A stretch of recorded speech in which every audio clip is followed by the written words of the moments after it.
Halo Sobat Dunia Seribu Besar, semoga Sobat selalu diberi kesehatan, panjang umur, dan rizki yang melimpah, amin. Sebelum masuk ke alur ceritanya, jangan lupa dukung channel ini ya dengan klik subscribe, like, komen, dan share, terima kasih. Mari kita lanjutkan perjalanan, Li Qiye. Di puncak Gunung Roh, Bodhisattva bersinar mencapai langit. Banyak orang menahan nafas saat melihat dari Tangerang. Sementara itu, jamaah sedang berlutut di tanah di atas gunung, tidak ada cara untuk kembali dari agama Buddha di bawah pancaran sinar Bodhisattva. Siapa yang tahu bagaimana terjadinya hal itu? Meskipun kuil mengizinkan siapapun untuk menyaksikannya, tidak ada yang mau masuk ke dalam karena pengaruhnya yang besar. Bahkan mereka yang memiliki hati dao yang kuat seperti Zanzi akan berkompromi, tidak mampu mempertahankan keyakinan mereka. Bas, 1 detik berlalu demi satu. Dengan suara lembut, cahaya di atas kuil menghilang bersamaan dengan pantulan radian Bodhisattva. Bagaimana hasilnya? Seseorang tidak mau bertanya setelah melihat lampu menghilang. Tidak ada yang bisa menjawabnya. Semua orang memperhatikan gerbang kuil Buddha dengan napas tertahan. Waktu terasa sangat lambat bagi para penonton yang gelisah. 1 detik berlangsung selama 1 abad. Akhirnya, seseorang keluar dari gerbang, menyebabkan banyak mata terbelalak. Dia memiliki rambut panjang dengan ekspresi santai. Itu adalah Li Qiye, atau lebih tepatnya, Cu Yuntian. Bodhisattva cahaya kalah. Seseorang yang datang setelah melihat Li Qiye. Bagaimana bisa? Para biksu di kejutan tinggi terkejut dan harus mundur beberapa langkah. Bahkan Bodhisattva Radiant tidak dapat mengalahkan pemuda ini dalam kejadian itu. Ini sungguh luar biasa. Para biksu saling melirik kaget. Bodhisattva cahaya dianggap sebagai orang yang paling dekat dengan Dewa Buddha. Banyak orang yakin bahwa dia adalah penerus kerajaan Buddha berikutnya. Namun hari ini, dia dikalahkan oleh seorang praktisi tak bernama yang masih memiliki rambut. Pemandangan seperti itu membuat para biksu ini tidak percaya. Bagi para berpikir yang mengetahui tentang Dharma dan para biksu di dataran tinggi, mengalahkan Bodhisattva cahaya dengan hukum kebajikan dan pertarungan adalah satu hal dan mungkin bisa dimengerti. Bagaimanapun, dia baru mempelajari Dharma sejak muda. Namun, termasuk kitab suci adalah pilihan yang tepat bagi seorang beku, terutama seseorang seperti Bodhisattva cahaya yang harusnya tiada tandingannya dalam aspek ini. Namun, dia kalah dalam keahliannya sendiri ini cukup sulit dipercaya. Bahkan mereka yang tidak memahami pentingnya kekalahannya pun gemetar. Mereka merasa bahwa Li Qiye terlalu menantang surga karena mampu mengalahkan Bodhisattva dalam debat Dharma. Harta karun apa yang akan dia dapatkan? Banyak orang yang ingin tahu. Beberapa orang memandang ke arah Zanzi. Zanzi memenangkan kitab suci, jadi ada orang yang ingin tahu apa yang dia terima dari kuil. Penonton tahu bahwa kuil 4 Buddha adalah yang terbaik di antara 18. Harta karun dari sana pastinya yang tertinggi. Li Qiye perlahan turun dari gunung. Para jamaah di sini semuanya bersujud dengan kepala menyentuh tanah. Mereka tidak berdiri dalam waktu yang lama, karena mereka tersesat dalam ajaran Buddha dan tidak dapat kembali. Para pertemuan disaksikan dengan tenang saat Li Qiye meninggalkan gunung. Ini berarti dia tidak ingin berlatih di bidang ini. Seorang pemuda memandang dan dengan rasa ingin tahu bertanya, jika orang dengan Dharma tak terbatas memasuki dunia, apa yang akan terjadi? Bagaimana jika dia bersaing memperebutkan kehendak surga juga? Banyak yang diam-diam memikirkan masalah ini. Seorang tetangga yang lebih tua menjawab, saya khawatir tidak ada preseden untuk hal itu. Bersaing demi kehendak surga adalah urusan para kuatir. Jika seorang beku yang hanya dilatih dalam Dharma datang untuk bersaing memperebutkannya, apa hasilnya? Akankah kehendak surga mengenali orang seperti itu? Rupanya itu adalah pertanyaan yang belum terjawab. Dalam sekejap, mereka saling memandang. Meski belum ada jawaban, orang-orang seperti Jikong Wudi dan Lin Tiandi terlihat cukup serius. Bolehkah dia benar-benar bersaing memperebutkan kehendak surga? Dia adalah seorang beku, bukan seorang yang cerdas, bagaimana dharmanya dapat memperjuangkannya? Mungkin dia akan dibunuh oleh ahli lain. Persaingan untuk mendapatkan kehendak surga sangatlah kejam dan hanya akan menghancurkan jika hanya ada satu orang yang masih berdiri. Ini bukan cobaan yang penuh belas kasihan. Melantunkan dan menyanyikan himne Buddha tidak akan berhasil. Seorang yang terlibat muda berbicara dengan nada meremehkan. Di mata banyak pemuda di sini, seseorang yang terlatih dalam Dharma tidak dapat bersaing dengan para terampil dalam aspek ini, terutama para terampil yang paling cemerlang. Belum tentu saja, seorang virtuous paragon menghinanya, jangan meremehkan penganut Buddha. Jika itu terjadi, dataran tinggi pemakaman Buddha tidak akan bertahan lama.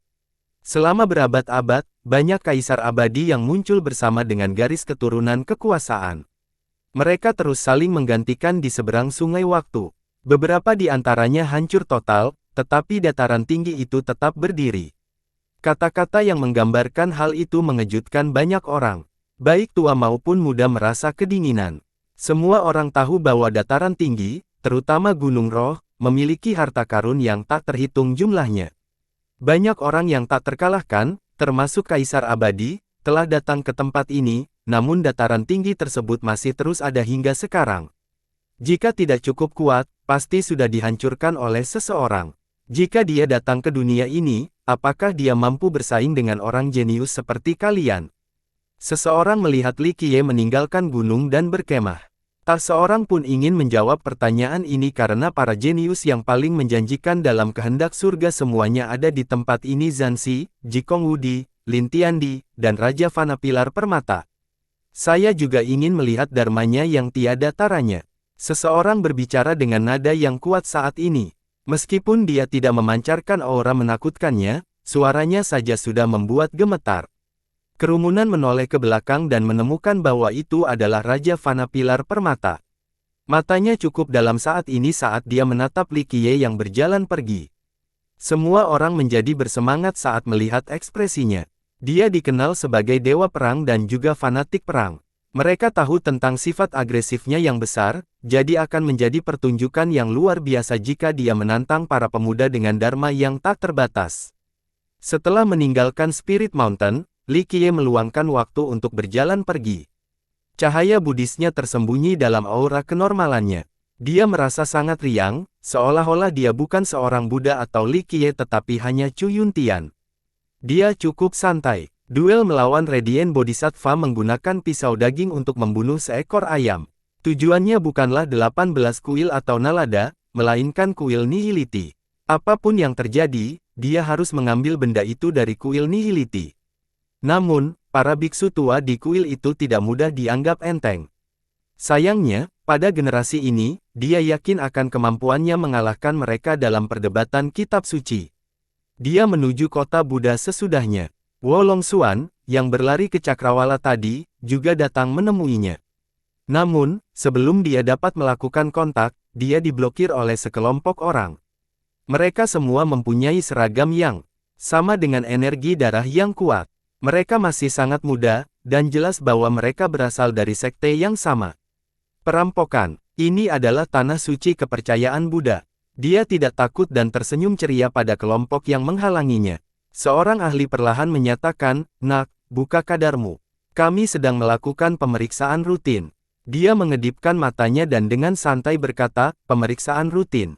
Untuk apa?" Kemudian dia tersenyum pada Li Qiye yang mendekat, "Tuan, ada sekelompok bandit di sini yang ingin melakukan pemeriksaan rutin, haruskah Anda memberi pencerahan kepada mereka? Bukankah kalian umat Buddha memiliki pepatah ini, lepaskan pisaumu untuk menjadi seorang Buddha?" Li Qiye melirik ke arah kelompok itu dan dengan iseng berkata, "Sejak kapan klan Nantian berbaur di dataran tinggi pemakaman Buddha? Hanya dengan klanmu, kamu pikir kamu memenuhi syarat untuk melakukan pemeriksaan rutin di sini? Orang-orang ini adalah murid dari klan Nantian. Letaknya sangat jauh, namun mereka datang jauh-jauh ke sini untuk melakukan pemeriksaan. Raja inilah yang memberi izin, itulah kualifikasi mereka." Suara arogan terdengar ketika seorang pemuda mendekat dengan langkah percaya diri. Dia mengenakan mahkota dan menunjukkan ekspresi angkuh. Banyak orang memperhatikan mereka saat Wolong Xuan dihentikan oleh kelompok ini. Mereka melihat pemuda ini, mendorong seseorang untuk berbisik, "Bukankah itu putra mahkota baru dari klan Nantian?" Saat itu, Raja Muda Nantian dari klan meninggal karena Li Qiye. Belakangan, mereka memilih putra mahkota baru. Klan mereka mencapai terlalu jauh melebihi kemampuan mereka sendiri. Mereka berani melakukan inspeksi di dataran tinggi. Seseorang dari generasi sebelumnya mengerutkan kening. Seorang keturunan Grand Middle Territory yang berlari menuju bumi tandus dan berani melakukan pemeriksaan ini. Ini tidak bisa dibenarkan. Leluhur, kamu baru saja keluar sehingga kamu tidak menyadari situasi saat ini. Keadaannya berbeda sekarang. Seorang guru sekte dengan lembut berbicara kepada leluhurnya. Dia melirik ke arah Raja Fana di lanskap dan melanjutkan, di masa sekarang, klan Nantian, klan Jiangzuo, dan Raja Fana Pilar Permata sangat dekat. Begitu dekat sehingga para murid dari klan ini telah berjanji setia kepada Raja Fana.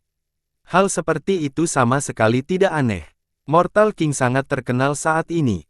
Klan-klan ini optimis terhadapnya dan berpikir bahwa ia mampu bersaing demi kehendak surga. Sang leluhur dengan lembut meyakinkan dan berkata, hanya ini saja tidak cukup bagi mereka untuk mengganggu urusan bumi tandus.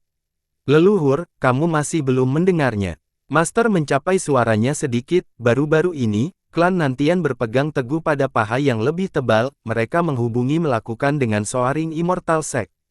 Sekte abadi yang melonjak. Setelah mendengar ini, leluhur merasa kedinginan dan memasang ekspresi terkejut. Dia tidak berani mengatakan hal lain. Di sisi lain, Li Qiye tersenyum pada Raja Muda baru klan Nantian, saya sebenarnya terkejut melihat otoritas klan Nantian tumbuh hingga ke tingkat ini. Saya mewakili sekte abadi yang melonjak, bukan klan Nantian. Raja yang baru memasang ekspresi puas diri tanpa rasa takut. Memperbaiki. Dia melemparkan spanduk ke tanah dengan tulisan, Soaring Immortal, tersulam di atasnya.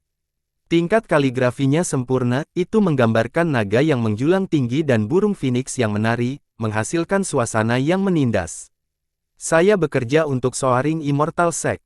Spanduk ini adalah buktinya. Dia menggenggam tangan ke arah langit dengan penuh keyakinan dan kebanggaan. Sekte abadi yang melonjak. Semua orang tercengang melihat spanduk ini. Bahkan para ahli dari keturunan-keturunan gemetar. Ketakutan. Sekte Soaring Immortal adalah raksasa yang tak tersentuh di dunia Kaisar Fana, tidak ada yang tahu di mana lokasinya, tapi tidak ada yang bisa menyangkal pengaruhnya yang besar. Itu adalah satu-satunya garis keturunan dengan 5 kaisar di 9 dunia dan juga yang paling kuno. Itu diciptakan oleh Kaisar Abadi Fei dan terus berdiri kokoh hingga hari ini. Kaisar Abadi Fei bukanlah kaisar pertama atau kaisar manusia pertama. Gelar kaisar pertama adalah milik Kaisar Abadi Gucun dari ras roh tampan sedangkan kaisar manusia pertama adalah Kaisar Abadi Jiaoheng. Namun, Kaisar Abadi Jiaoheng, sebagai yang pertama, tidak meninggalkan garis keturunan apapun bagi umat manusia. Kaisar keduanya, Kaisar Abadi Fei, meninggalkan garis keturunan yang mengerikan. Ada kepercayaan khusus pada 9 dunia. Jika seseorang berbicara tentang kaisar terhebat di antara mereka semua, maka banyak orang akan memikirkan Kaisar Abadi Jiaoheng terlebih dahulu, kemudian Kaisar Abadi Fei Yang dan Permaisuri Hongtian. Namun, jika menyangkut kaisar yang paling berpengaruh, Kaisar Abadi Fei akan menjadi orang pertama yang muncul di benak siapapun. Dia menciptakan Soaring Immortal Sect, garis keturunan manusia terkuat dan satu-satunya di 9 dunia yang menghasilkan 5 kaisar. Lokasinya yang misterius tidak mempengaruhi statusnya di 9 dunia. Legenda menyatakan bahwa sekte tersebut telah menguasai 9 dunia selama beberapa generasi. Jadi siapapun, bahkan keturunan-keturunan yang kuat, akan merasa khawatir ketika berbicara tentang sekte ini. Maka, ketika Raja Muda baru dari klan Nantian meletakkan spanduk abadi yang melonjak, mengejutkan orang-orang. Mereka mengerti mengapa dia bertindak begitu angkuh. Ternyata dia mendapat dukungan besar. Li Qiye melirik ke arah spanduk di tanah. Dia sangat familiar dengan spanduk ini. Rekan Daois, kamu adalah orang asing jadi lebih baik jika kamu tidak terlibat dalam urusan duniawi. Raja Muda Nantian tertawa bangga dan menganggap bahwa Li Qiye takut dengan spanduk itu. Dia kemudian melihat ke arah Wolong Xuan dan berbicara, saya adalah seseorang yang memiliki posisi tinggi, jadi saya tidak akan menyebutkan yang lemah. Selama kamu melepas cadar, klanku tidak akan menginginkanmu. Mengapa saya harus membuka cadar? Dia menolak sebagai tanggapan. Raja Muda menjawab, saya sedang mencari musuh menggantikan teman saya. Dia memiliki musuh yang mengintai saat kamu merasa sangat mencurigakan. Setelah mendengar ini, dia mengerti siapa yang meminta melakukan itu. Guru suci, haruskah saya lari? Dia menambahkan matanya yang cantik dan dengan penuh kasih sayang menempel di lengan Li Qiye. Banyak orang yang melihat ini dan menatap ke arah Mortal King dengan sangat cepat. Mereka semua ingin melihat bagaimana situasi ini akan terjadi. Li Qiye tersenyum dan melirik ke arah Raja Muda itu, saya penuh belas kasihan. Kembalilah dari mana kamu datang. Raja Muda kehilangan kesabarannya dan dengan dingin berkata, Beku, jangan ikut campur dalam perseteruan ini atau bahkan jika nanti kamu memutuskan ikatan duniawi, kamu masih akan memiliki bayangan yang tidak dapat dihilangkan. Li Qiye dengan riang menjawab, bagaimana jika saya setuju untuk ikut campur? Mereka yang melanggar Soaring Immortal Order adalah bidah, mereka harus dieksekusi tanpa ampun. Raja dengan dingin menyatakan, kata-kata seperti itu benar-benar berlebihan. Meski sebagian besar penonton tidak setuju dengan pernyataan tersebut, namun mereka tidak berani berkata apa-apa karena spanduk sudah tersebar di tanah. Mereka memahami bahwa Raja Muda itu adalah seekor rubah yang meminjam kekuatan harimau, dia mengintimidasi orang-orang dengan prestise sekte yang melonjak. Tatanan abadi yang melonjak. Li Qiye dengan acuh tak acuh tertawa, sampah macam apa ini? Pesanan yang disatukan dengan banyak potongan. Lucu sekali. Raja Muda dan para penonton terkejut mendengarnya. Beberapa bahkan tersentak saat merespons. Biksu ini agak bingung. Saya pikir dia tidak tahu betapa menakutkannya sekte Soaring Immortal. Seseorang dari generasi terakhir ketenangan. Dasar menggeliat, tanpa berpikir panjang. Raja Muda itu berteriak dan menunjuk ke arah Li Qiye, tangkap dia, saya akan menginterogasi mereka. Raja Muda itu tidak gentar saat ini, tidak menempatkan siapapun di hadapannya karena dia berpegangan pada paha sekte Soaring Immortal. Para ahli dari klan Nantian segera mengepung Li Qiye dan Wolong Xuan. Salah satu dari mereka dengan dingin berbicara, Beku, demi menghormati Anda sebagai seorang praktisi yang terhormat, dengan kepatuhan saja. Guru suci, apa yang harus kita lakukan sekarang? Wolong Xuan menarik lengannya dengan penampilan yang sangat lucu dan halus, sepertinya dia sangat takut. Li Qiye terkekeh dan melirik murid-murid Nantian ini. Dia perlahan-lahan menyatukan kedua telapak tangan dan terdengar suara mendengung. Dalam sekejap mata, tubuhnya memancarkan sinar Buddha. Itu melonjak ari tubuhnya dengan cara yang membutakan, memberikan penampilan seperti seorang dewa Buddha. Teratai emas mekar di bawah kaki, diiringi nyanyian Buddha dan mata air emas. Bodhisattva dan Arhat bernyanyi untuknya. 8 ras dewa melindungi kesejahteraannya. Di bawah pancaran cahaya Buddha ini, segala macam fenomena aneh muncul. Dalam sepersekian detik ini, Wolong Xuan langsung menghilang dan menjauh dari Li Qiye. Amitabha, membunuh iblis adalah berkah yang tak terbatas. Li Qiye melafalkan sebuah kalimat Buddhis. Iramanya berlanjut dan afinitas Buddhis muncul untuk mencerahkan dan mengubah semua makhluk hidup. Sinarnya semakin mekar. Para murid Nantian yang mengelilinginya menjadi konyol seolah-olah mereka mengendalikan seperti boneka. Saat nyanyian Buddha berlanjut, mata para murid ini menjadi merah. Mereka tiba-tiba gelisah menjadi dan dengan cepat menikam orang-orang terdekat mereka. Tidak ada hukum, teknik, atau bahkan upaya perlindungan apapun. Bilah putih itu terayun ke depan dan keluarlah tepian berlumuran darah. Semua murid ini saling menikam tanpa ada berkata-kata atau tanda rasa sakit. Semuanya setelah terjatuhnya. Adegan aneh ini terjadi terlalu cepat. Hanya satu nyanyian saja sudah cukup untuk membuat para murid Nantian saling membunuh dengan cara yang begitu cepat dan tegas. Tidak, mata Raja Muda Nantian juga merah padam. Namun, hati daunnya lebih kuat dari murid lainnya. Dia berjuang untuk melawan kendali Dharma. Pendosa, konversilah. Li Qiye mengeluarkan mantra lain dengan kekuatan Buddha yang agung, tidak mungkin untuk menolak. Setelah berteriak nyaring, Raja Muda itu membelah dirinya menjadi 2 bagian dengan pedangnya. Muncrat darah saat tubuhnya jatuh ke tanah. Penonton tercengang dengan pemandangan jahat ini. Mereka sambil gemetar merasa takut. Dari awal sampai akhir, Li Qiye tidak bergerak sama sekali, bahkan satu jari pun tidak bergerak. Raja Muda dan semua murid dari klannya kini telah meninggal, entah karena bunuh diri atau karena saling membunuh. Seseorang menggigil dan bertanya, apakah itu seni iblis? Tidak, itu adalah hukum Buddha. Seorang biksu dari dataran tinggi melihat pemandangan ini dan dengan lembut menggelengkan kepalanya sambil berbicara, ketika sang Buddha marah, perisai akan mengalir di atas gelombang darah yang tak ada habisnya. Bukankah doktrin Buddhis tentang belas kasihan dan kebaikan? Yang lain menggigil dan berkata, tapi kelihatannya seperti setan. Adalah normal bagi para kultivator untuk saling membunuh. Hukum rimba adalah kebenaran yang diketahui semua orang. Namun, dalam pertarungan kultivasi, musuh setidaknya bisa melihat satu gerakan sebelum dibunuh. Namun, hukum Buddha ini tidak mensyaratkan hal seperti itu. Satu kalimat saja sudah cukup untuk membuat mereka saling membunuh dan bunuh diri. Inilah yang mampu dilakukan oleh doktrin Buddhis dalam menundukkan kejahatan. Seorang tokoh besar yang memahami agama Buddha dengan lembut menghela nafas dan bergumam, saya akhirnya mengerti mengapa Kaisar Abadi Yin Tian memperingatkan para jenderalnya saat itu. Itu bukan karena perpindahan agama, tapi karena hukum Buddha juga bisa membunuh. Hingga saat ini, agama Buddha masih memberikan kesan baik dan damai. Banyak yang merasa bahwa jika mereka dapat mengatasi perpindahan agama tersebut, maka Dharma tidak akan berbahaya bagi mereka. Namun, Li Qiye menghancurkan gambaran itu hari ini dalam satu gerakan. Satu kalimat langsung membunuh beberapa lusin petani dengan cara yang sangat kejam. Kerumunan orang memahami bahwa Dharma tidaklah berbahaya seperti yang mereka bayangkan. Kekuatan serangannya cukup mengerikan. Tidak, itu adalah seni yang jahat.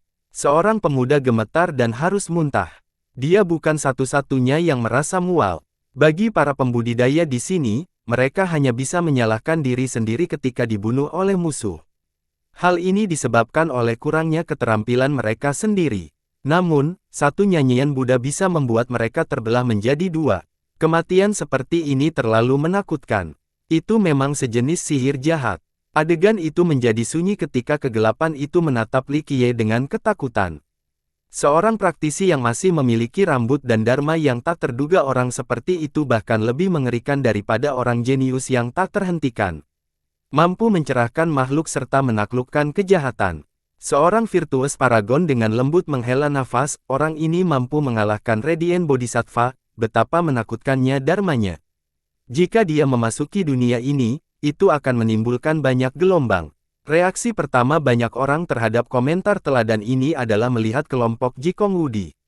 Saat ini, Jikong Wudi, Zanzi, dan Kaisar Langit Lin terlihat cukup khawatir, terutama Zanzi. Dia tahu betapa menakutkannya para biksu di kuil 4 Buddha, apalagi bodhisattvanya. Namun kini, biksu tanpa nama ini ternyata mampu mengalahkan bodhisattva. Mudah untuk membayangkan betapa dalamnya dharmanya. Sebelumnya, kelompok tersebut mungkin berpikir bahwa karena mereka memiliki hati Dao yang kuat, mereka masih percaya diri bersaing dengan praktisi ini untuk mendapatkan kehendak surga. Namun setelah melihat kemampuannya, rombongan menjadi cukup khawatir. Mereka menyadari bahwa Dharma lebih menakutkan dari dugaan mereka. Bas pada titik ini, tubuh Mortal King memancarkan cahaya terang. Gelombang terang ini membuatnya tampak seperti dewa yang menindas dunia ini. Setiap sinar sangat berat. Dia mengaktifkan kekuatan besar dari immortal fisik miliknya. Semua hukum universal melindungi hati Dao-nya. Pada detik ini, bahkan seseorang sehebat dia tidak boleh gegabah dan sedang mempersiapkan pembelaannya. Rekan Daois, Anda melanggar tatanan alam. Mortal King maju ke depan dan berbicara dengan muram kepada Li Qiye. Li Qiye dengan malas menjawab, saya akan melawan tatanan alam dan itu bukan urusanmu. Ayo gigit aku jika kamu tidak menyukainya. Penampilan Li Qiye saat ini membuat semua orang terpesona karena dia memancarkan cahaya Buddha dan disertai dengan semua fenomena visual lainnya, tidak peduli bagaimana orang melihatnya, Li Qiye mirip dengan arhat atau bodhisattva. Namun, kata-kata vulgarnya sangat bertentangan dengan penampilan sucinya, kata terdengar seperti di rumah sendiri di pasar jalanan.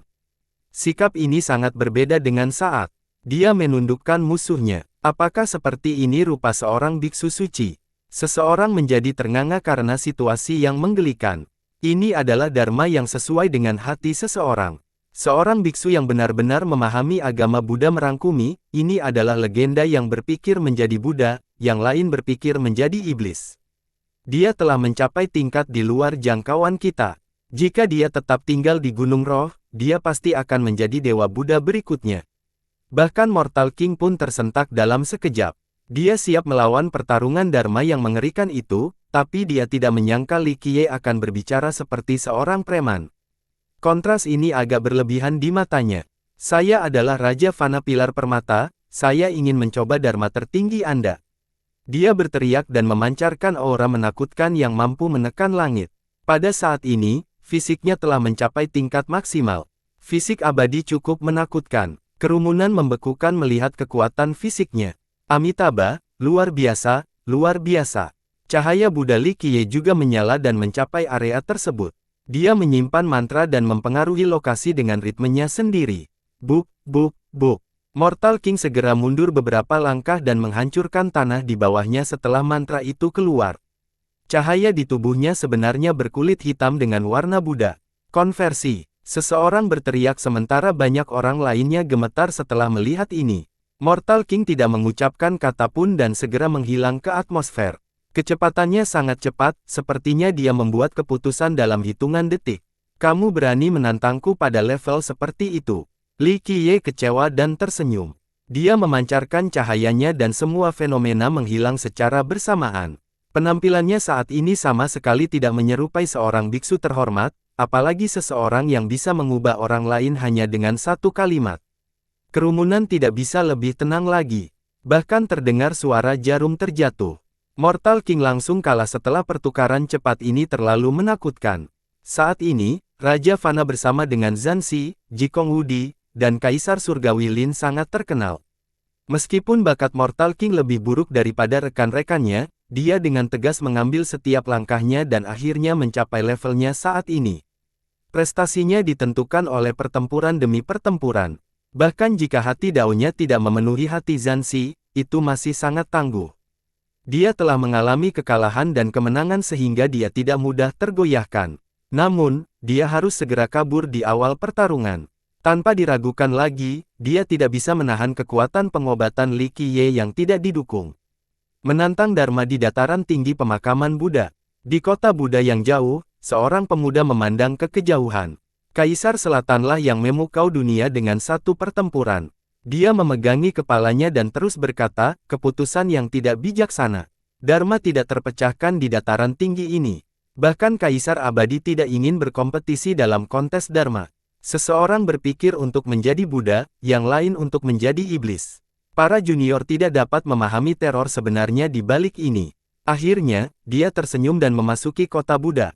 Banyak orang yang memasuki dataran tinggi telah mendengar tentang God Kings yang mengkonversi hanya dengan satu kalimat. Namun, mereka mengira hanya berlebihan belaka tidak cukup untuk mencapai puncaknya. Namun, setelah melihat Li Qiye mengalahkan Mortal King hanya dengan satu kalimat, mereka mengerti bahwa ada kemungkinan besar bahwa hal itu benar. Sangat menakutkan. Seorang jenius muda menarik napas dalam-dalam dan di dalamnya, apakah kita akan memiliki kesempatan untuk menyerang orang seperti itu? Dia bisa mengalahkan kita hanya dengan membuka mulutnya. Para jenius biasa tidak akan berani menantang orang yang menakutkan seperti itu ketika bahkan Mortal King pun harus melarikan diri setelah satu kalimat. Saudara Zan, bisakah kamu menahan mantra Budanya? Seorang anak suci dari sebuah sekte besar tidak bisa menahan diri untuk tidak bertanya pada Zanzi. Kerumunan dengan cepat melirik ke arah Zanzi setelah mendengar pertanyaan ini. Dia adalah satu-satunya yang berpartisipasi dalam membaca kitab suci di kuil 4 Buddha. Mereka juga ingin mengetahui sejauh mana terornya. Zanzi tidak menjawab pertanyaan ini. Dia hanya menatap Li Qiye dengan tajam.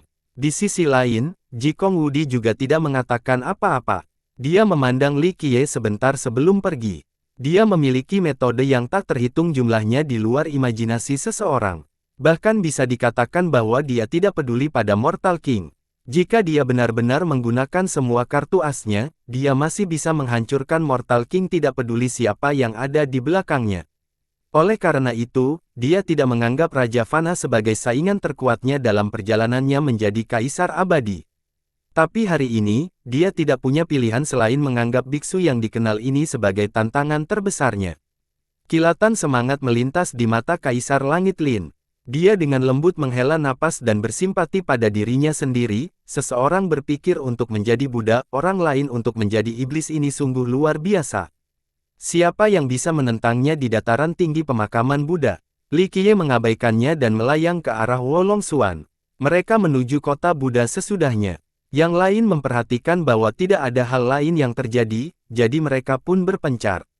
Beberapa pergi ke kuil lain, yang lain meninggalkan dataran tinggi, dan sekelompok menuju kota Buddha. Kota Buddha adalah kota terbesar di dataran tinggi. Kota ini sangat makmur dan dihuni oleh banyak ras. Ada manusia, komunitas, biksu, manusia, iblis, dan darah juga ada di mana-mana. Beberapa di antaranya lahir di kota, sementara yang lain berasal dari ratusan kota timur yang jauh. Ada yang datang dengan cepat dan pergi dengan cepat, sementara ada pula yang tetap tinggal seumur hidupnya. Mungkin tidak ada lokasi lain di dunia ini yang memiliki temperamen Buddha yang lebih kuat selain kota ini. Ada kuil di mana-mana, orang bisa mendengar nyanyian datang dari 4 arah. Bahkan keluarga biasa yang bukan penganut Buddha masih melantunkan kitab suci. Kota ini harmonis dan damai, penuh kehidupan dan kemakmuran. Seseorang pernah berkata bahwa tidak ada lokasi lain di 9 dunia yang senyaman kota Buddha untuk ditinggali. Meskipun kota ini bersifat biasa-biasa saja, beberapa orang mengira kota itu berada di bawah mengakui Nalada. Kuil mengirim bodhisattva ke sini untuk menjaga ketenangan. Li Qiye dan Wo Longxuan pergi keluar kuil. Dia menghela nafas sambil melihat kota di kejauhan. Ada hal-hal di sini yang membuatnya khawatir. Pada saat ini, seorang pria muda ditemukan berdiri di dekat pintu masuk. Dia memiliki aura heroik, meskipun dia menyamar, orang masih tahu bahwa dia adalah seorang ahli yang hebat. Itu adik laki-lakiku. Saya pikir bala bantuan dari sekte saya telah tiba. Wo Longxuan memberitahu Li Qiye setelah melihat pemuda itu. Setelah terluka, dia mengirimkan panggilan darurat ke sektenya. Namun, tebing naga terletak jauh di utara. Sekalipun nenek moyang di sana sangat cepat, mereka masih membutuhkan waktu yang lama untuk mencapai dataran tinggi pemakaman Buddha. Li Qiye melirik ke arah pemuda itu dan berkata pada Wo Longxuan, silakan kembali berlatih dengan tenang. Kamu tidak akan bisa bersaing melawan Mortal King dalam kondisimu saat ini. Wo Longxuan membungkuk dalam-dalam ke arahnya dan berkata dengan cara yang dijanjikan, kata-kata tidak dapat mengungkapkan rasa terima kasih saya atas kebaikan Anda. Anda menyelamatkan hidup saya. Saya, Wo Longxuan, pasti akan membalas budi Anda. Ucapkan saja saat Anda membutuhkan saya atau tebing naga di masa depan. Li Qiye dengan santai mengangguk. Dia tidak terlalu mempedulikannya karena dia tidak mengharapkan ketidakseimbangan dari menyelamatkannya. Dia hanya melakukannya sambil lalu. Dia mengucapkan selamat tinggal dan pergi bersama adik laki-lakinya. Li Qiye perlahan memasuki kota Buddha sesudahnya. Li Qiye berjalan melewati kota yang ramai ini dan melihat orang-orang datang dan pergi. Dia memperhatikan semua warga sipil di sini menyembah agama Buddha dan melantunkan kitab suci Buddha. Hal ini membuatnya menghela nafas dengan emosi. DC, apa yang akan kamu bawa ke pertempuran terakhir di masa depan? Ada miliaran makhluk di sini, keluhnya. Dia merasakan ritme Buddha di tempat ini. Irama ini tersebar di seluruh dataran tinggi karena ini adalah kumpulan biksu terbesar, khususnya di Gunung Roh dan Nalada. Namun, Li Qiye tahu bahwa dataran tinggi tersebut belum menjadi tanah suci agama Buddha karena banyaknya biksu. Buddha jahat ada di sini. Kedatangannya ke kota menimbulkan kegemparan. Hari ini, dia telah menerima julukan baru Buddha jahat. Tidak ada yang tahu dari mana asal-usul biksu penjaga rambut ini atau apa identitasnya. Namun, mereka telah melihat seni penaklukan kejahatannya, jadi mereka memberinya gelar ini. Bukan hanya Buddha jahat, Kaisar Selatan juga datang sebelum dia. Seseorang yang berpengetahuan berbicara. Banyak orang saling melirik setelah mendengar Kaisar Selatan juga ada di sini. Tidak banyak yang pernah mendengar tentang Kaisar Selatan ini sebelumnya, tetapi hanya dengan satu pertempuran, dia membuat dunia kagum dengan pertarungan melawan 18 Vajra Agung sendirian. Pamornya telah melampaui kelompok Jikong Wudi. Mengapa dataran tinggi ini begitu aneh tahun ini? Para jenius yang berkumpul di sini adalah satu hal, tetapi Buddha jahat yang jahat ini muncul entah dari mana dan kemudian Kaisar Selatan yang misterius ini. Buddha jahat dan Kaisar Selatan membuat generasi muda kehabisan nafas.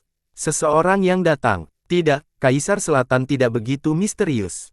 Dia adalah era penghindar dari Gunung Bambu misterius.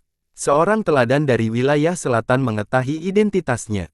Bagi paragon dari generasi sebelumnya, gelar Kaisar Selatan bukanlah hal yang tunggal sama sekali. Era penghindar, apa itu? Seorang pemuda tidak mengerti maksudnya, jadi dia bertanya kepada seniornya. Seorang senior menjawab, seorang era evader adalah seorang jenius tertinggi. Untuk menghindari kerugian besar dalam persaingan memperebutkan kehendak surga, mereka akan menyegel diri mereka lebih awal dan meninggalkan generasi mereka demi menunggu generasi lain yang lebih tepat, untuk merebut kehendak surga untuk naik tahta. Kaisar Selatan bukanlah era evader biasa. Dia pernah menjadi jenius paling cemerlang di Gunung Bambu. Selama puluhan juta tahun, dialah satu-satunya yang benar-benar mengklaim julukan Kaisar Selatan. Paragon yang mengetahui identitasnya melanjutkan, sayangnya, dia dilahirkan di generasi yang salah. Meskipun sangat luar biasa, dia berada di era yang sama dengan Permaisuri Hong Tian. Itu ditakdirkan untuk menjadi bencana, jadi dia memilih untuk menghindari generasi itu daripada bersaing dengannya sampai akhir. Bersaing melawan Permaisuri Hong Tian demi kehendak surga. Siapapun akan gemetar setelah mendengarnya. Permaisuri tertinggi selalu dipuji oleh dunia. Bahkan Kaisar Abadi terakhir dari Gunung Bambu, Kaisar Abadi Yin Tian, hanyalah juniornya. Paragon itu menjelaskan, tidak heran mengapa dia begitu menentang surga. Siapapun akan terkejut setelah mendengarnya. Seorang jenius yang menakutkan dan tak tertandingi harus menghindari generasi Permaisuri Hong Tian, mereka mengerti mengapa dia berani menantang 18 Vajra. Itu karena dia benar-benar mempunyai kekuatan untuk melakukannya. Setelah mendengar kisah Kaisar Selatan, belum lagi yang lainnya, bahkan otak jenius Jikong Wudi pun teringat dalam waktu yang sangat lama. Kaisar Selatan yang muncul entah dari mana membawa tekanan luar biasa bagi mereka. Seseorang yang pernah bersaing dengan Permaisuri, tidak peduli waktu atau tempatnya, tipe karakter seperti ini pastinya tidak terpecahkan. Seorang Buddha jahat dan sekarang penghindar era. Kaisar Langit Lin bersandar pada dirinya sendiri, generasi ini pasti akan menyenangkan, sepertinya kakak senior tidak akan kesepian. Dia akhirnya akan memiliki saingan untuk membandingkan dirinya. Akhirnya, Li Qiye tiba di depan sebuah kuil tua di dalam kota.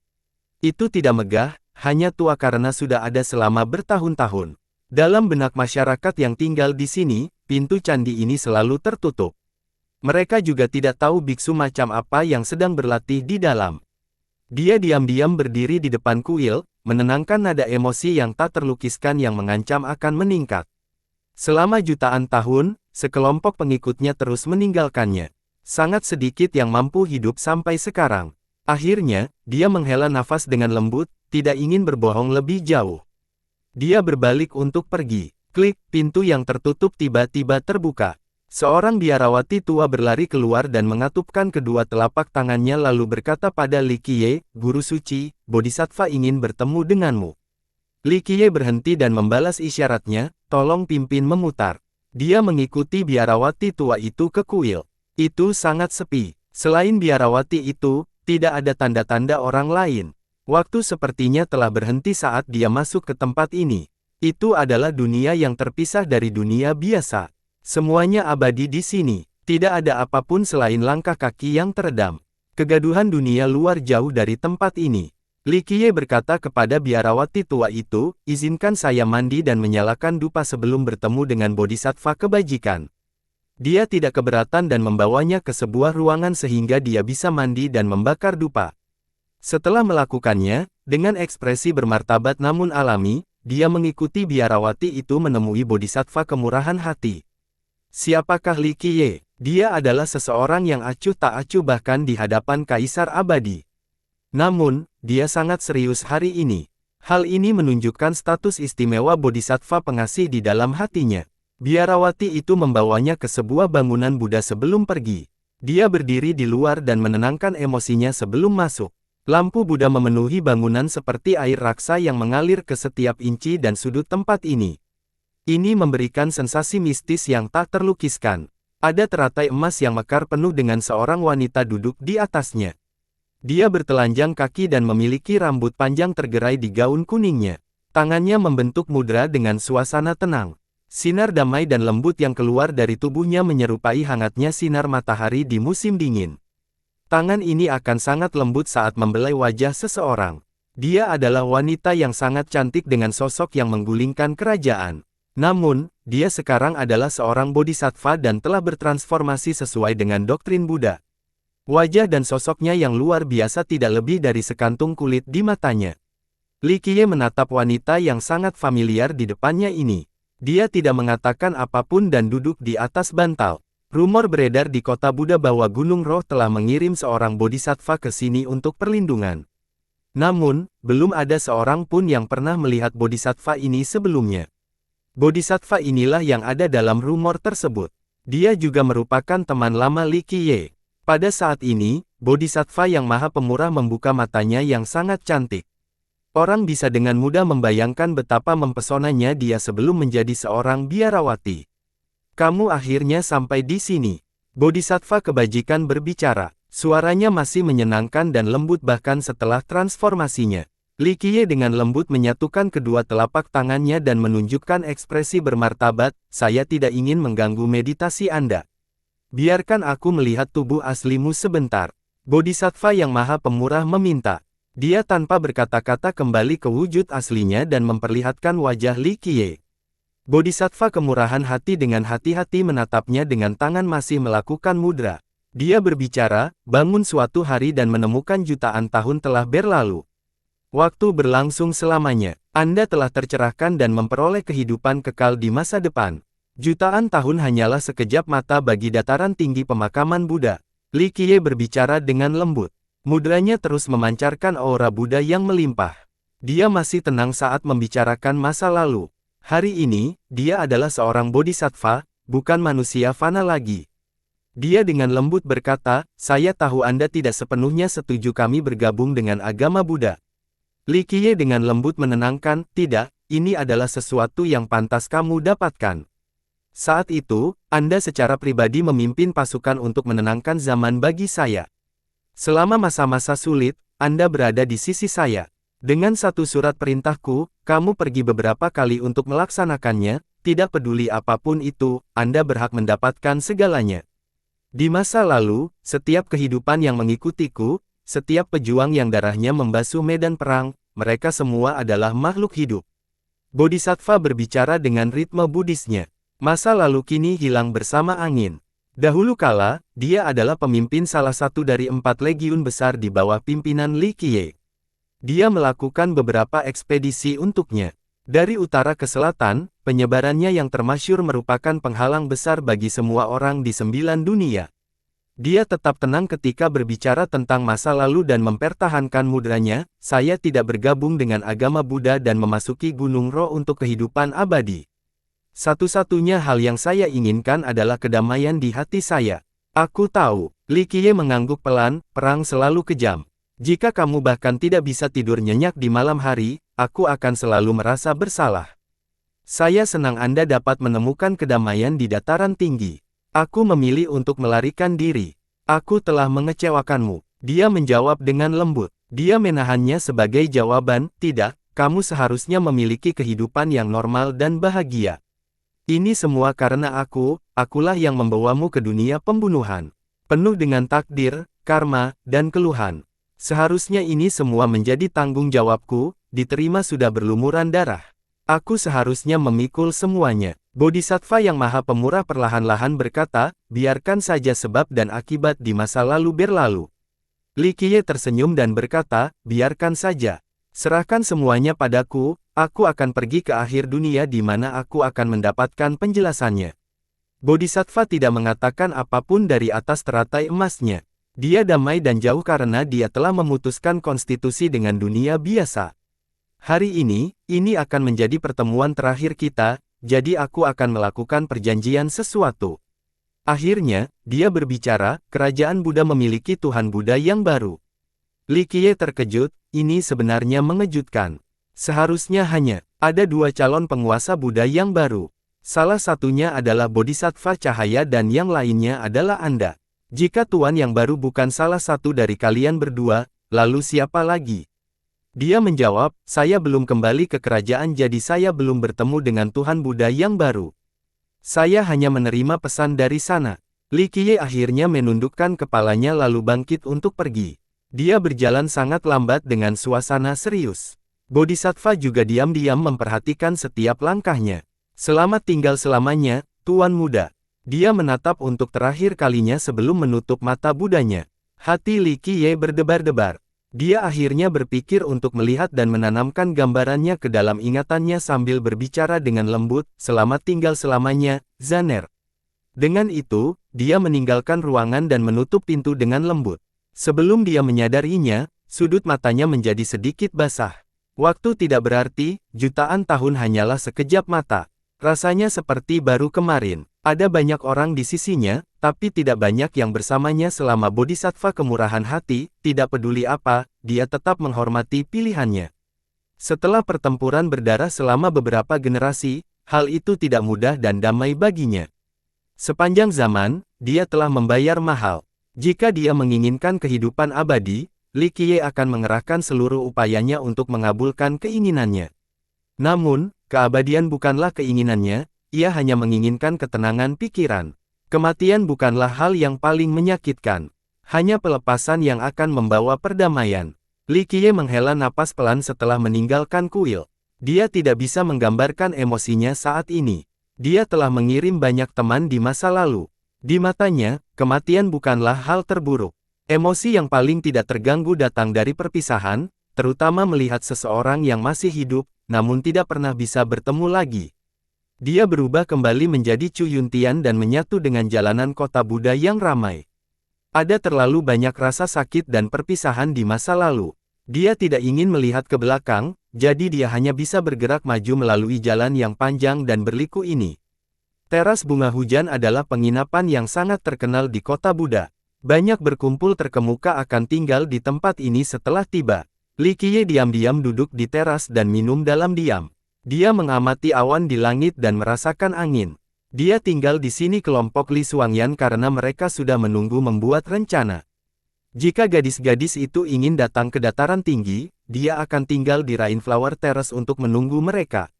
Saat ini, Buddha jahat sangat terkenal, jadi ketika dia sedang minum sendirian, banyak penggarap di teras memandangnya dari kencan. Mereka diam-diam berbisik tentang dia. Tentu saja tidak ada yang berani mengganggunya. Itu adalah judul yang terkenal buruk. Satu ungkapan Buddhis dapat menyebabkan Raja Muda baru klan Nantian siapa yang melakukan bunuh diri, jadi yang berani datang dan berbicara dengannya secara sembarangan. Bagaimana jika dia memulai bernyanyi, maka mereka bahkan tidak akan menyadari bagaimana mereka mati. Meletus. Sebuah hentakan kaki menghancurkan langit saat seseorang datang dengan niat bertarung yang jelas. Tubuhnya memancarkan rangkaian cahaya yang membawa beban sangat besar. Raja Vanapilar Permata ada di sini. Beberapa penggarap di teras berteriak setelah melihat orang ini menghancurkan kehancuran. Sikap agresifnya memperjelas kepada banyak orang apa yang harus dia lakukan di sini. Dewa perang yang tak terkalahkan. Jangan pernah mengucapkan kata kekalahan. Para pendukungnya tidak bisa menahan diri untuk tidak memuat dengan keras. Bahkan orang-orang non-pendukungnya menganggukkan kepala dan mengganggu. Raja Vana memang memiliki kemampuan untuk bersaing demi kehendak surga. Dia tidak keberatan dengan kekalahannya dan akan berdiri dari tempatnya terjatuh. Selama dia masih hidup, selalu ada harapan untuk menang. Jenius budidaya tertinggi sangat sombong dan sombong. Pasalnya, tipe jenius seperti ini selalu memiliki jalan yang mulus dan hampir tidak pernah merasakan kekalahan. Oleh karena itu, kekalahan pertama mereka akan dengan mudah menjadi iblis batiniah mereka. Sejak saat itu, mereka tidak akan bisa bangun lagi. Ada terlalu banyak contoh mengenai hal ini selama berabad-abad. Beberapa orang jenius tidak bisa menerima kekalahan dan bunuh diri menjadi tujuan akhir mereka. Raja Vana pasti punya cara untuk menekan Buddha jahat kali ini. Yang lain berkomentar. Dari catatan masa lalunya, orang lain dapat mengatakan bahwa dia biasanya akan kalah pada pertandingan pertama, namun dia akan membalikkan keadaan pada tantangan kedua dan mengalahkan musuh. Pada saat ini, dia tampak sangat percaya diri dalam menantang Buddha jahat, jadi semua orang berasumsi bahwa dia telah menemukan cara untuk menekannya. Li Qiye bahkan tidak repot-repot melihat ke arah Mortal King. Ia terus menuangkan minumannya sendiri dan meneguknya dengan sikap santai. Tuan, keluar dan bertarung. Mortal King berdiri di luar teras dan berteriak dengan sedih. Suaranya sangat besar, setiap kata yang beresonansi penuh dengan kekuatan. Pada detik ini, dia menyerupai gunung dewa megah dan tak tergoyahkan. Sepasang matanya sangat tajam, mampu membelah dunia. Aura yang terpancar dari tubuhnya menimbulkan ketakutan. Li Qiye perlahan menyesap anggurnya.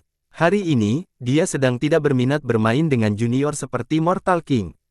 Mayoritas petani menahan napas dengan cemas untuk mengantisipasi pertempuran ini. Namun, mereka menyadari bahwa Buddha jahat masih tenang dan bahkan tidak melirik ke arah Raja Fana. Mereka saling memandang dan merasa bahwa Buddha ini terlalu menghina. Ekspresi Mortal King menjadi dingin. Saat ini, dia mampu menghalangi dunia, tidak ada yang berani meremehkannya terlepas dari siapa mereka. Namun, Buddha jahat ini terlalu malas untuk melihatnya. Ini bahkan lebih memalukan dibandingkan kekalahannya terakhir kali. Tuan, apakah Anda berani melawan atau tidak? Suara raja setajam dan sedingin ujung pisau. Li Qiye mengabaikannya begitu saja. Di matanya, raja adalah seekor serangga yang meneriaki raksasa. Dia sedang tidak berminat untuk mendengarkan. Jika guru suci tidak mempedulikanmu, tenanglah di samping. Suara yang agak lesu muncul. Seseorang tiba-tiba muncul di langit. Kaisar Selatan. Kemunculan orang ini secara tiba-tiba menyebabkan orang-orang menangis. Semua orang di dalam dan di luar teras terkejut. Era Evader dari bambu misterius. Siapapun akan gemetar setelah melihat Kaisar Selatan. Bahkan ekspresi Mortal King yang sombong pun tenggelam setelah melihatnya. Era Evader bukanlah judul kosong. Kaisar Selatan telah bersaing dengan permaisuri untuk mendapatkan kehendak surga sebelumnya. Bahkan para God King pun akan takut akan keberadaan ini tidak peduli generasi manapun. Raja memandang Kaisar Selatan. Dia menarik napas dalam-dalam dan berbicara dengan penuh momentum, jika Era Evader ingin memberi saya beberapa petunjuk, saya bersedia menguji seni tertinggi Anda. Kaisar Selatan meliriknya dan berkata dengan acuh tak acuh, kamu. Tunggu sampai kamu dikenal oleh kehendak surga, baru kamu bisa menantangku. Saat ini, Anda tidak memenuhi persyaratan. Sebaliknya, orang di belakangmu hampir tidak memenuhi syarat untuk melawanku. Ucapan ini diucapkan dengan begitu jelas dan tanpa beban sehingga membuat raja mengubah ekspresi. Penghinaan terang-terangan seperti itu melengkung bagi seorang jenius seperti dia. Dalam uraiannya, itu adalah penghinaan yang disengaja. Raja bertekad dan berbicara dengan sungguh-sungguh, saya ingin melihat seni tertinggi Era Evader. Aku bilang, tenanglah. Kaisar Selatan tidak mau repot dengan raja. Dia dengan santai mengukurnya. Namun, tindakan sederhana ini menghancurkan bintang-bintang di langit. Raja terkejut dengan serangan jari yang datang ini. Dia berteriak dan ingin menggunakan serangan terkuatnya untuk menghentikannya. Namun, dia terlalu lambat dibandingkan dengan serangan jari yang melayang di langit. Bang! Kerumunan menyaksikan Mortal King diterbangkan dengan satu jari. Ledakan. Orang-orang di firasat melihat raja terbanting ke gunung.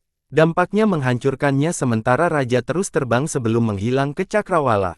Pemandangan seperti itu mengejutkan semua orang. Mortal King adalah salah satu talenta paling menonjol di generasi ini. Bahkan paragon berbudi luhur dari generasi terakhir akan memperlakukannya dengan rasa hormat. Namun, hanya satu jari dari Kaisar Selatan yang mampu mendorongnya ribuan mil jauhnya. Penonton menarik napas dalam-dalam karena takjub. Mereka cukup bingung dengan kesenjangan besar di antara keduanya. Bagaimana orang-orang di generasi sekarang akan bersaing memperebutkan kehendak surga? Seorang pemuda yang kuat segera kehilangan kepercayaan dirinya. Mortal King cukup kuat di mata generasi muda, tapi dia tidak layak disebutkan jika mencakup Kaisar Selatan.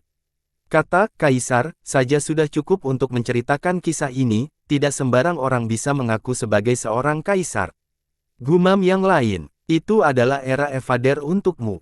Seorang teladan berkata, jika para jenius saat ini tidak berkembang hingga mereka dikenalkan oleh kehendak surga, mereka tidak akan bisa bersaing dengannya. Seseorang bahkan mengatakan lebih jauh, apakah itu kaisar penyerang? Untuk menghempaskan dewa perang hanya dengan satu jari, sungguh tak terbendung. Li Qiye tidak melihat dua kali apa yang sedang terjadi. Dia masih cuek dengan dunianya sendiri. Kaisar Selatan mendekat dan duduk di depannya. Dia sambil tersenyum berkata, biarkan junior ini minum bersamamu di dunia duniawi yang sibuk ini. Dengan itu, dia dengan santai membalik telapak tangan dan mereka langsung berteleportasi. Dalam sekejap mata, paviliun tempat Li Qiye duduk menghilang. Banyak orang di teras atas menoleh dan menyadari bahwa Kaisar Selatan telah memindahkan seluruh bangunan. Di suatu tempat di wilayah selatan, terdapat air terjun yang mengalir dengan pepohonan pinus hijau di mana-mana seolah-olah itu adalah surga. Pada saat ini, Kaisar mengambil sebagian anggur Li Qiye dan mulai meminumnya lebih cepat daripada Li Qiye, seolah-olah dia ingin bersaing dengannya. Li Qiye duduk di sana sambil berpikir.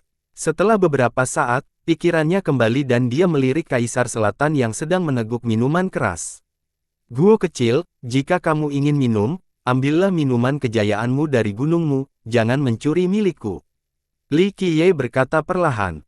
Nama Kaisar Selatan adalah Gu Guo. Saat ini, tidak ada yang tahu namanya dan tentu saja, tidak ada yang berani menemukan Guo kecil, apalagi Kaisar Abadi Yin Tian adalah juniornya, jadi siapa di bambu misterius yang berani menemukan Guo kecil? Kaisar Selatan tidak benar-benar ingin meletakkan anggur tua itu. Dia merasakan keinginan untuk menarik rambut dengan seringai penderita. Ada apa, Guo kecil? Li Qiye mengungkapkan senyuman langka setelah melihat ke arah Kaisar. Kaisar melepaskan rambutnya dan tangannya di depan Li Qiye, saya ingin bunuh diri, guru suci. Kamu mendorongku ke tepi jurang sekarang. Mendorongmu ke tepi. Menurutku itu tidak ada ringkasannya denganku. Li Qiye memandang orang itu dan tertawa. Kaisar Selatan dengan enggan menjelaskan. Menawarkan saya mendapatkan yang lebih sial. Pada usia 15 tahun, saya bertemu Permaisuri Hong Tian. Baiklah, saya menerima kekalahan.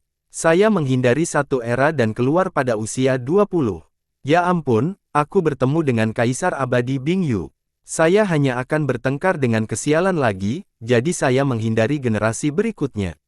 Pada usia 30, aku melakukan debut lagi hanya untuk bertemu Kaisar Abadi Qian Li, jadi aku bersembunyi lagi dan akhirnya keluar sekarang. Ya Tuhan, Guru Suci, kamu secara pribadi melakukannya kali ini. Guru, apakah kamu sengaja melakukan ini untuk menghancurkanku?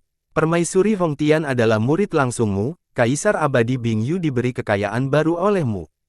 Dan untuk Kaisar Abadi Qian Li, kamu adalah pelindung daunnya. Kaisar Selatan berbicara dengan getir, setiap kali aku muncul, aku kebetulan datang bersamamu. Aku sebaiknya membeli banyak mie agar aku bisa gantung diri. Kaisar Selatan memang sangat tidak beruntung. Pertama kali dia keluar, dia bertemu Permaisuri Hong Tian. Bahkan orang jenius yang paling cemerlang pun akan tamat, jadi dia memilih untuk lari. Kedua, Gagak Hitam memberikan kekayaan besar kepada Kaisar Abadi Muda Bing Yu. Yang lain tidak tahu tentang keberadaan Gagak Hitam, tetapi Kaisar Selatan mengetahuinya. Ini karena Kaisar kedua dari bambu misterius dipersiapkan oleh Gagak Hitam. Pada tingkat tertentu, Gagak Hitam yang memberikan kekayaan sama saja dengan menentukan hak Kaisar Abadi Bing Yu atas kehendak surga, sehingga Kaisar Selatan bersembunyi lagi. Yang ketiga bahkan lebih buruk. Gagak secara rahasia pribadi menjadi pelindung dao Kaisar Abadi Qian Li. Kaisar Selatan tahu lebih baik daripada orang lain bahwa tidak ada seorang pun yang bisa menghalangi jalan Gagak Hitam. Oleh karena itu, ia menghindari generasi lain. Ini adalah keempat kalinya dia keluar, dan yang terburuk berubah menjadi yang terburuk. The Dark Crow sendiri keluar. Bahkan jika dia lebih kuat, dia tidak akan memiliki kesempatan untuk menjadi Kaisar Abadi. Harus menghindari 4 generasi adalah semacam direndam bagi Kaisar Selatan, cukup membuatnya gila. Li Qiye tertawa dan dengan lembut menenangkan kepalanya, Guo kecil, ini tidak ada kesepakatan denganku. Ini semua tentang iblis dalam diri Anda. Li Qiye menunjuk ke dalam hatinya, jika kamu tidak keluar dari bayang-bayang Permaisuri Hong Tian, bagaimana kamu akan bersaing memperebutkan kehendak surga? Guru suci benar, ada bayangan yang muncul di hatiku. Kaisar Selatan tersenyum pahit, tetapi iblis batiniah ini bukan karena kalah dari Permaisuri Hong Tian, tetapi Anda, Guru Suci. Saya tidak bisa mengalahkan iblis batiniah ini, jadi ketika Anda mengambil tindakan, saya hanya bisa mundur. Li Qiye tertawa kecil dan berkata, jika itu terjadi, tidak sulit bagimu untuk mengalahkannya. Bunuh saja aku, maka hal itu tidak akan lagi membayangi hati nuranimu. Guru suci, tolong jangan menakuti saya. Kaisar Selatan menggelengkan kepalanya, bahkan jika aku menginginkannya, ini bukanlah giliranku. Aku tidak akan memasukkan 10 besar orang yang ingin membunuhmu, tidak, bahkan 50 besar. Jumlah raksasa sepanjang zaman yang menginginkan kematianmu terlalu banyak untuk dihitung. Kaisar Selatan sangat kuat dan dia melangkah jauh ke belakang. Bahkan bisa dikatakan bahwa dia hampir menjadi Kaisar Abadi. Namun, dia mengenal dirinya dengan baik. Mustahil dia untuk membunuh keberadaan seperti Li Qiye. Jika tidak, Gagak Hitam sudah lama menghilang dari dunia ini, dan dia tidak perlu mengambil tindakan. Dia menjadi sangat sedih saat ini. Dia ingin minum anggur yang lebih tua agar bisa mabuk. Sayangnya, dia juga gagal dalam hal ini. Guru suci, saya sangat sedih saat ini. Dia berkata tanpa daya, saya telah menghindari 4 generasi, haruskah saya melakukannya lagi atau puas dengan generasi ini? Li Qiye tersenyum menanggapi, itu tergantung pada apa yang kamu inginkan. Peluang Anda untuk menjadi seorang kaisar lebih besar dari siapapun. Jika Anda melepaskan generasi ini, akan ada peluang yang lebih besar di kemudian hari. Hindari saya dan Anda pasti bisa menjadi kaisar di generasi berikutnya. Dia berbicara dengan sedih, tapi aku sudah menyerah pada banyak hal. Li Qiye menjawab, era evading bukanlah sesuatu yang mengarahkan. Kaisar abadi Mu Zuo, Diyu, dan King He semuanya menghindari era. Jika Anda berhasil menghindari 4 generasi dan keluar pada generasi kelima, maka itu bisa dianggap keajaiban. Bukan hati dao Anda yang kurang, begitu pula bakat Anda. Satu-satunya hal yang bisa saya katakan adalah keberuntungan Anda sangat buruk. Inilah kenapa aku sedih, seolah-olah aku dilahirkan untuk menjadi malang. Kaisar tersenyum kecut, sial selama 4 generasi. Siapa yang menyuruhmu melakukannya dengan baik di masa mudamu? Kamu hampir mencapai kehendak surga pada usia 15 tahun, apalagi yang kamu inginkan. Jika kami membuat daftar semua jenius terbaik sepanjang zaman, Anda pasti termasuk dalam 10 besar. Anggap ini sebagai ujian dari surga. Li Qiye tertawa. Dengan ekspresi menyakitkan, dia mengerang, awalnya memang mulus, tapi apakah kamu perlu menyiksaku seperti ini? Meskipun Anda termasuk di antara 10 orang jenius, lihatlah daftarnya. Berapa banyak dari mereka yang benar-benar memiliki kehidupan yang mudah atau akhir yang damai? Li Qiye menggelengkan kepalanya, langit memberi bakat luar biasa, jadi langit harus memastikan kemauanmu terlebih dahulu. Baiklah kalau begitu, surga lama yang jahat bisa terus menyiksaku. Kaisar Selatan mengeluh sebelum menjadi serius, Guru Suci, saya datang kali ini hanya untuk mendengarkan pendapat Anda. Li Qiye memandang pria itu dan tertawa, Gu Guo, aku tahu kamu sangat arogan.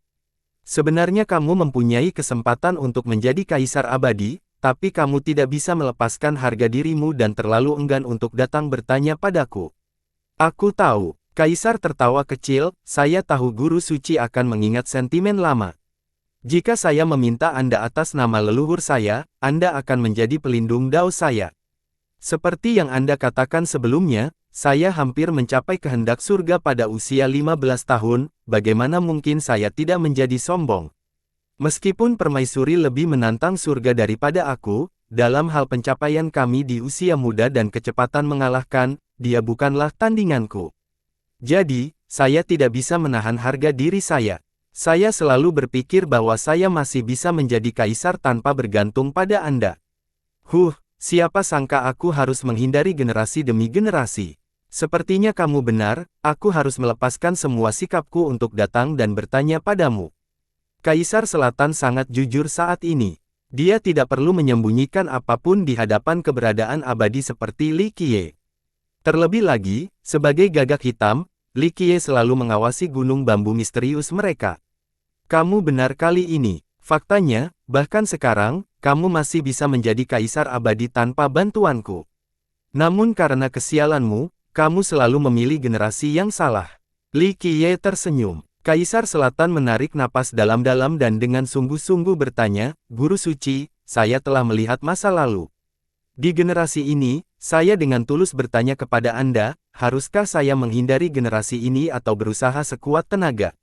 Itu tergantung. Li Qiye terkekeh, apakah kamu ingin hidup cemerlang selama satu generasi, atau kamu hanya ingin menjadi kaisar abadi? Jika kamu hanya ingin menjadi seorang kaisar, hindari era ini dan kamu pasti akan menjadi kaisar berikutnya. Setelah aku pergi, tidak ada yang bisa menghentikan Anda. Namun, jika Anda ingin melihat kecemerlangan generasi ini, lakukanlah keahlian tenaga. Li Qiye memandang ke arah kaisar dan berkata, ingat, kaisar abadi hanyalah permulaan. Saya tahu itu. Kaisar Selatan dengan lembut mengangguk, kaisar hanyalah permulaan. Namun, Guru Suci, jika saya tidak bisa menjadi seorang kaisar, bagaimana saya bisa berbicara tentang memulai?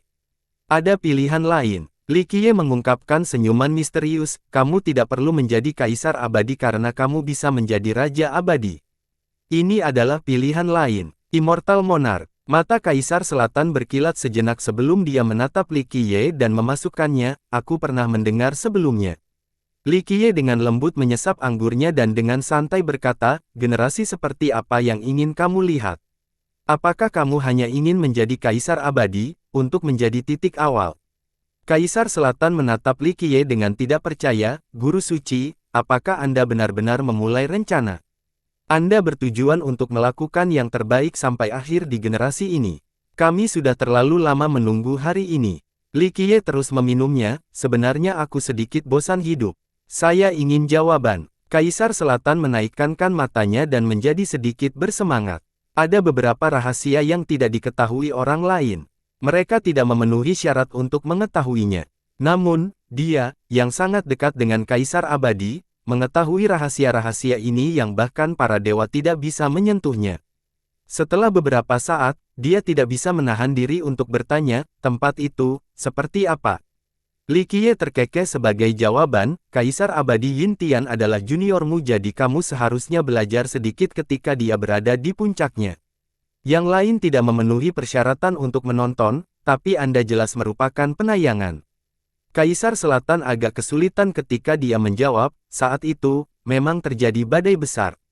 Dia duduk di sana dengan membayangkan. Mereka yang diizinkan menonton saat itu tidak akan pernah melupakan pemandangan mengejutkan itu. Ini memberi orang tujuan yang sama sekali baru. Setelah melihatnya, mereka akan memahami ungkapan Kaisar Abadi hanyalah permulaan. Li Qiye memberikan setelah melihat Kaisar yang kebingungan, bagaimana cara memantau sekarang? Apakah kamu ingin mewujudkan impianmu menjadi Kaisar Abadi atau bertarung di atas 9 langit? Raja Abadi. Kaisar Selatan merenung sejenak. Raja Abadi bukanlah gelar dari 9 dunia, tidak ada seorang pun di sini yang tahu apa itu. Namun, dia selalu ingin menjadi Kaisar Abadi, jadi dia ragu-ragu dengan prospek menjadi seorang raja. Guo kecil, kamu sedikit sombong sebelumnya, tapi setelah dipol oleh waktu, nilaimu meningkat. Anda sekarang berusia lebih dari 30, seperti memoles batu giok, kilapmu akan menjadi abadi. Li Qiye berbicara, apa itu mungkin? Kaisar Selatan bertanya-tanya. Jika Li Qiye tidak ada di sini, maka dia yakin akan menjadi Kaisar abadi. Namun, sebelum pergi ke tempat yang tidak diketahui, dia membutuhkan bimbingan. Dulu hal itu tidak mungkin dilakukan, namun sekarang hal itu mungkin terjadi. Saya bisa menjamin ini. Li Qiye meminum lebih banyak anggur, namun, Anda harus bersiap. Menjadi Raja Abadi berbeda dengan menjadi Kaisar Abadi, jadi Anda harus yakin. Terlepas harga dirimu dan aku bisa menunjukkannya. Pergeseran khusus ini diperbolehkan. Dia bertanya pada Li Qiye. Setelah bertambah dewasa, dia tidak lagi memiliki temperamen yang gegabah dan keras kepala. Di masa lalu, meskipun dia tidak sombong, dia merasakannya di dalam hati. Dia yakin bahwa dia bisa menjadi seorang kaisar bahkan tanpa gagak hitam sebagai gurunya. Oleh karena itu, dia tidak pernah meminta bantuan Dark Crow. Kalau tidak, dia bisa saja menjadi seorang kaisar dengan melepaskan harga dirinya. Oh, kamu tidak percaya diri kali ini.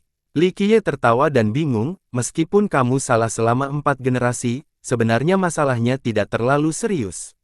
Ingat, Anda termasuk 10 besar orang jenius selama ribuan tahun.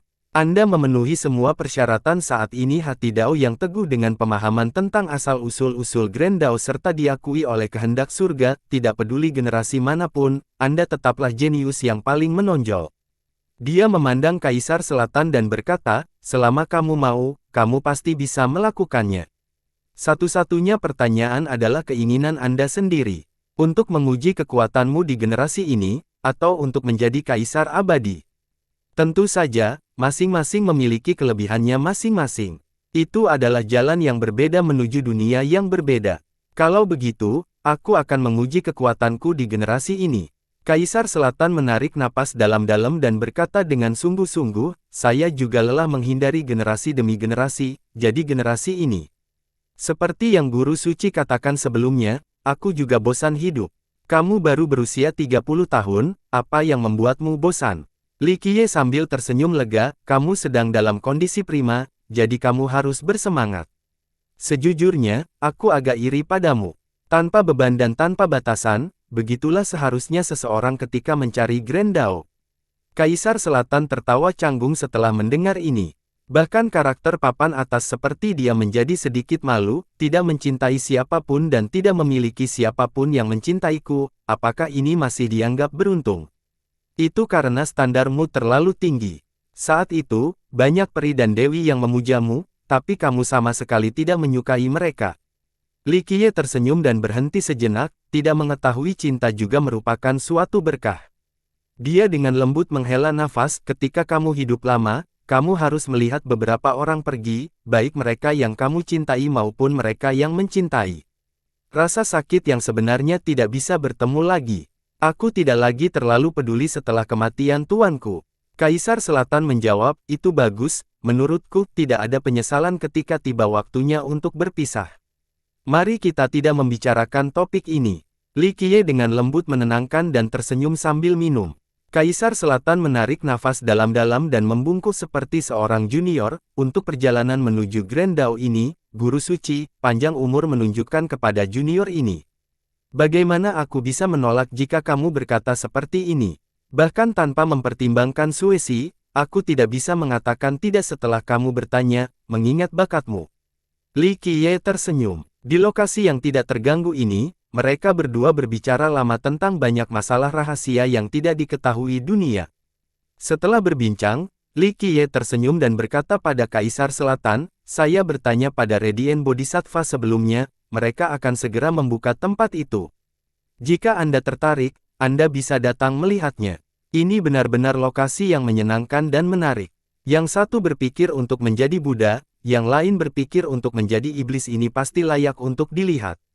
Kaisar Selatan memuji. Di luar teras bunga hujan, banyak orang menunggu Buddha jahat dan Kaisar Selatan muncul kembali. Saat ini, keduanya adalah yang paling terkenal di dataran tinggi pemakaman Buddha.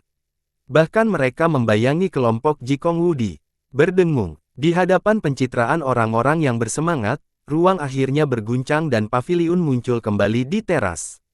Buddha jahat dan Kaisar Selatan masih duduk di sana.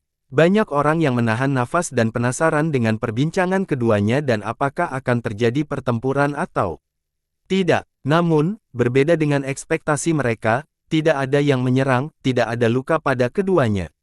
Keduanya memiliki ekspresi yang natural, jadi sepertinya mereka tidak berdiskusi sama sekali. Akhirnya, mereka melihat Kaisar Selatan bangkit, dia berkumpul ke arah Li Qiye sebelum menghilang. Sedangkan Buddha jahat, dia terus duduk di sana, meminum anggurnya. Mereka tidak berdiskusi sama sekali. Mungkin kenalan mereka. Banyak orang berbisik secara pribadi. Seseorang berspekulasi, mungkin Evil Buddha juga merupakan era Evader. Terlepas dari spekulasi yang ada, tidak ada orang yang mengganggu Li Qiye selama beberapa hari berikutnya di teras. Di kelompok luar Jikong Wudi, orang lain perlu berpikir dua kali tentang kemampuan mereka sendiri sebelum memprovokasi Evil Buddha. Li Qiye menunggu beberapa hari di teras, namun kelompok Li Xuangyan tidak datang. Dia dengan lembut menenangkan dan berkata, sepertinya ada masalah. Namun, dia tidak khawatir. Li Xuangyan dan yang lainnya sudah cukup mahir sekarang, tidak mudah membunuh mereka. Jika terjadi sesuatu yang besar, mereka pasti sudah meminta bantuannya. Dia membayar minumannya lalu meninggalkan teras untuk memasuki jalan kota sekali lagi. Kota Buddha itu besar, bahkan jika itu bukan yang terbesar di tanah tandus, setidaknya ia akan masuk dalam 3 besar. Itu terbentang puluhan ribu mil dengan kuil yang tak terhitung jumlahnya. Li Qiye berjalan melintasi jalanan sebelum akhirnya tiba di sebuah kuil Buddha yang besar. Itu cukup megah dengan suasana yang megah. Namun, hal itu tidak terlalu menarik perhatian di kota ini. Ada banyak kuil yang lebih mewah dari kuil ini. Saya ingin melihat Veda Vajra. Li Qiye dengan santai berkata di luar kuil. Amitabha, dermawan, Vajra tidak menerima tamu. Sepeda di depan pintu belakangnya rusak. Amitabha, Li Qiye menyatukan kedua telapak tangan, menyebabkan cahaya Buddhisnya mekar. Dia berubah menjadi seorang Buddha. Beku itu tidak dapat berdiri tegak lagi dan segera bersujud di tanah sambil bersujud. Maafkan biksu kecil ini, saya tidak tahu Bodhisattva akan datang. Dia membungkuk 3 kali sebelum masuk ke dalam untuk melapor. Segera setelah itu, biksu itu keluar dan mengatupkan kedua telapak tangan sambil berkata, Bodhisattva, Vajra akan menemuimu, silakan masuk ke dalam. Dengan itu, dia memimpin jalan menuju Li Qiye. Li Qiye mengingat kembali cahaya Budanya, menjadikannya menyerupai manusia biasa lagi, dan mengikuti biksu itu ke dalam kuil. Akhirnya, biksu itu membawanya ke sebuah gedung dan diam-diam pergi. Li Qiye melihatnya sekilas sebelum masuk. Aura Buddha yang luas dapat ditemukan di dalam ruangan, aura yang akan menenggelamkan pendatang baru di lautan agama Buddha. Mereka akan langsung terdorong untuk berpindah agama dan menjadi penganut Buddha setelah merasakan aura ini. Tentu saja, aura ini tidak berpengaruh pada Li Qiye. Dia dengan santai berjalan masuk. Seekor Vajra yang mendekorasi jubah biara sedang duduk di dalam ruangan. Dia memancarkan kecemerlangan yang cemerlang seolah-olah tubuhnya tidak terbuat dari daging melainkan patung yang terbuat dari emas. Alisnya yang sangat panjang seputih salju. Tanda biksu di kepalanya sangat mencolok. Masing-masing memancarkan cahaya, seperti lentera kecil. Li Qiye duduk di atas bantal dan hanya tersenyum sambil melihat Veda Vajra. Vajra membuka mata budisnya yang setajam pisau. Dalam sekejap mata, orang-orang bisa merasakan kekuatan dalam pengendalian kejahatan. Matanya tampak, tidak ada yang berani bertindak lancang di hadapannya. Sayangnya, hal ini tidak berpengaruh pada Li Qiye, dia masih duduk di sana dengan santai. Biksu tinggi pastilah Buddha jahat yang terkenal baru-baru ini. Vajra menyatukan kedua telapak tangan. Meski berstatus tinggi, isyarat kasar bukanlah sifat alaminya. Li Qiye tersenyum dan dengan santai berkata, biarkan mereka memanggilku sesuka mereka. Saya di sini bukan untuk membicarakan dharma atau berdebat, saya hanya ingin sesuatu dari Anda. Vajra berkata, seorang beku hanya memiliki 4 simpanan besar dan sebuah bantal untuk ditempati, tidak ada yang lain. Li Qiye dengan lembut menenangkan, saya tidak bertanya tentang harta benda Anda yang lain. Veda, saya di sini untuk mendapatkan barang yang Anda peroleh dari dunia iblis kerajaan kecil. Mata Vajra berubah tajam selama sepersekian detik sebelum kembali normal. Dia dengan lembut menenangkan, saya tidak tahu apa yang dibicarakan oleh biksu tinggi. Seorang beku tidak mempunyai apa-apa selain kematian. Li Qiye dengan tenang mengucapkan, Veda, kesabaran saya terbatas. Saya harus memiliki barang itu hari ini. Veda Vajra tidak menjadi marah atas penolakannya, Biksu Agung, kamu membuat ini sulit. Saya tidak punya apa-apa, saya juga tidak tahu barang yang Anda bicarakan. Veda, aku sedang duduk di sini berbicara denganmu. Artinya saya tidak ingin berkelahi. Jika Anda tidak menyerahkannya, konsekuensinya tidak terbayangkan. Li Qiye berbicara, Biksu Agung, apakah itu sebuah ancaman? Mata Veda berubah tajam saat dia memancarkan aura yang menindas, seorang beku harus bebas dari amarah. Namun, ketika seorang Vajra marah, mereka akan memimpin semua kejahatan. Taklukkan kejahatan. Li Qiye tersenyum, Vedaku, katakan padaku, siapa yang jahat di sini? Melepaskan pisau daging untuk menjadi Buddha. Haha, lucu sekali mengutarakan dengan lantang. Dia melihat ke arah Vajra dan melanjutkan, Veda, saya hampir tertawa terbahak-bahak, mendengar Anda mengucapkan kata-kata, taklukkan kejahatan, tidak peduli apakah kamu Veda Vajra atau Veda Devil saat ini, aku hanya ingin mengambil barang itu lalu pergi. Saya tidak ingin membuang waktu di sini. Siapa kamu? Vajra itu menatap Li Qiye dengan mengirimkannya yang mampu menekan hati orang lain. Siapa saya tidak penting, bahkan jika aku mengatakannya, itu hanya akan mengejutkan. Li Qiye berkata dengan acuh tak acuh, serahkan barang itu dan aku akan berpura-pura tidak terjadi apa-apa. Kalau tidak, apalagi kamu hanya seorang Vajra, meskipun kamu adalah Buddha, aku masih bisa membuangmu ke neraka. Amitabha, aku akan melancarkan kejahatan hari ini. Dengan timbulnya dingin, Vajra memancarkan aura yang mampu menghancurkan segala sesuatu. Bahkan jika God King ada di sini, mereka akan tetap tersungkur. Vajra, kesabaranku terbatas. Bersiaplah menghadapi konsekuensinya jika Anda tidak mematuhinya. Li Qiye dengan ringan berkata, dulu ketika aku menghancurkan kerajaan Vedamu, darah mengalir selama 3 tahun. Jika Anda mengira itu adalah bencana pada saat itu, Anda belum melihat apapun. Jika saya mengambil tindakan sekarang, saya akan menunjukkan kepada Anda bencana yang nyata, saya akan membuang Anda ke neraka tanpa ada kemungkinan terwujud. Kamu, Vajra berdiri dengan mata terbuka lebar. Aura Buddha yang menakutkan muncul saat dia berteriak dengan keras, kamu adalah iblis itu. Gagak hitam, iblis. Li Qiye tersenyum, Veda, kamu bukanlah orang yang bisa menyebutku iblis. Ya, saya membantai kerajaan Anda, tetapi jika saya iblis, lalu siapa Anda dan orang-orang dari kerajaan Anda? Kamu bahkan tidak memenuhi syarat untuk disebut iblis. Paling tidak, aku, sebagai iblis, membunuh kalian semua secara terang-terangan sehingga kaum kalian tidak akan pernah bangkit lagi. Tetapi kalian semua, Li Qiye memandang ke arah Vajra dengan pandangan meremehkan, kalian semua hanyalah sekelompok orang yang sangat keji. Jenismu meminum darah dan menguliti kulit untuk kesenangan. Anda membangun kerajaan Anda berdasarkan keyakinan bahwa manusia hanyalah semut dan memperlakukan mereka sebagai makanan, menggunakan tulang mereka untuk membangun istana Anda. Sejujurnya, Veda, Anda bahkan tidak berhak menjadi bagian dari umat manusia. Di mata saya, Anda hanyalah kekejian yang paling rendah. Umat manusia tidak memiliki makhluk menjijikkan sepertimu. Dalam sekejap, dada Vajra bergetar karena kemarahan. Dia cukup emosional meskipun dia adalah seorang Vajra yang telah memutuskan semua ikatan duniawi. Suasana hatinya sangat berubah-ubah. Gagak gelap, kamu membunuh istriku dan membantai anak-anakku serta seluruh keluargaku. Vajra berteriak. Terus, Li Qiye terlalu malas untuk melihatnya, Veda, aku tidak peduli siapa kamu sekarang. Saat itu ketika kamu mengamuk di 9 dunia sebagai God King yang tak terkalahkan, tidak ada yang berani menyentuhmu. Tapi di mataku, kamu hanyalah seekor semut. Itu benar, aku menghancurkan sektemu dan membantai seluruh keluargamu. Li Qiye dengan tenang berkata, saya tidak akan mengatakan bahwa ini demi keadilan atau penyelesaian demi kepentingan surga. Saya hanya akan mengatakan bahwa belatung seperti jenis Anda tidak memenuhi syarat untuk dimasukkan ke dalam ras manusia.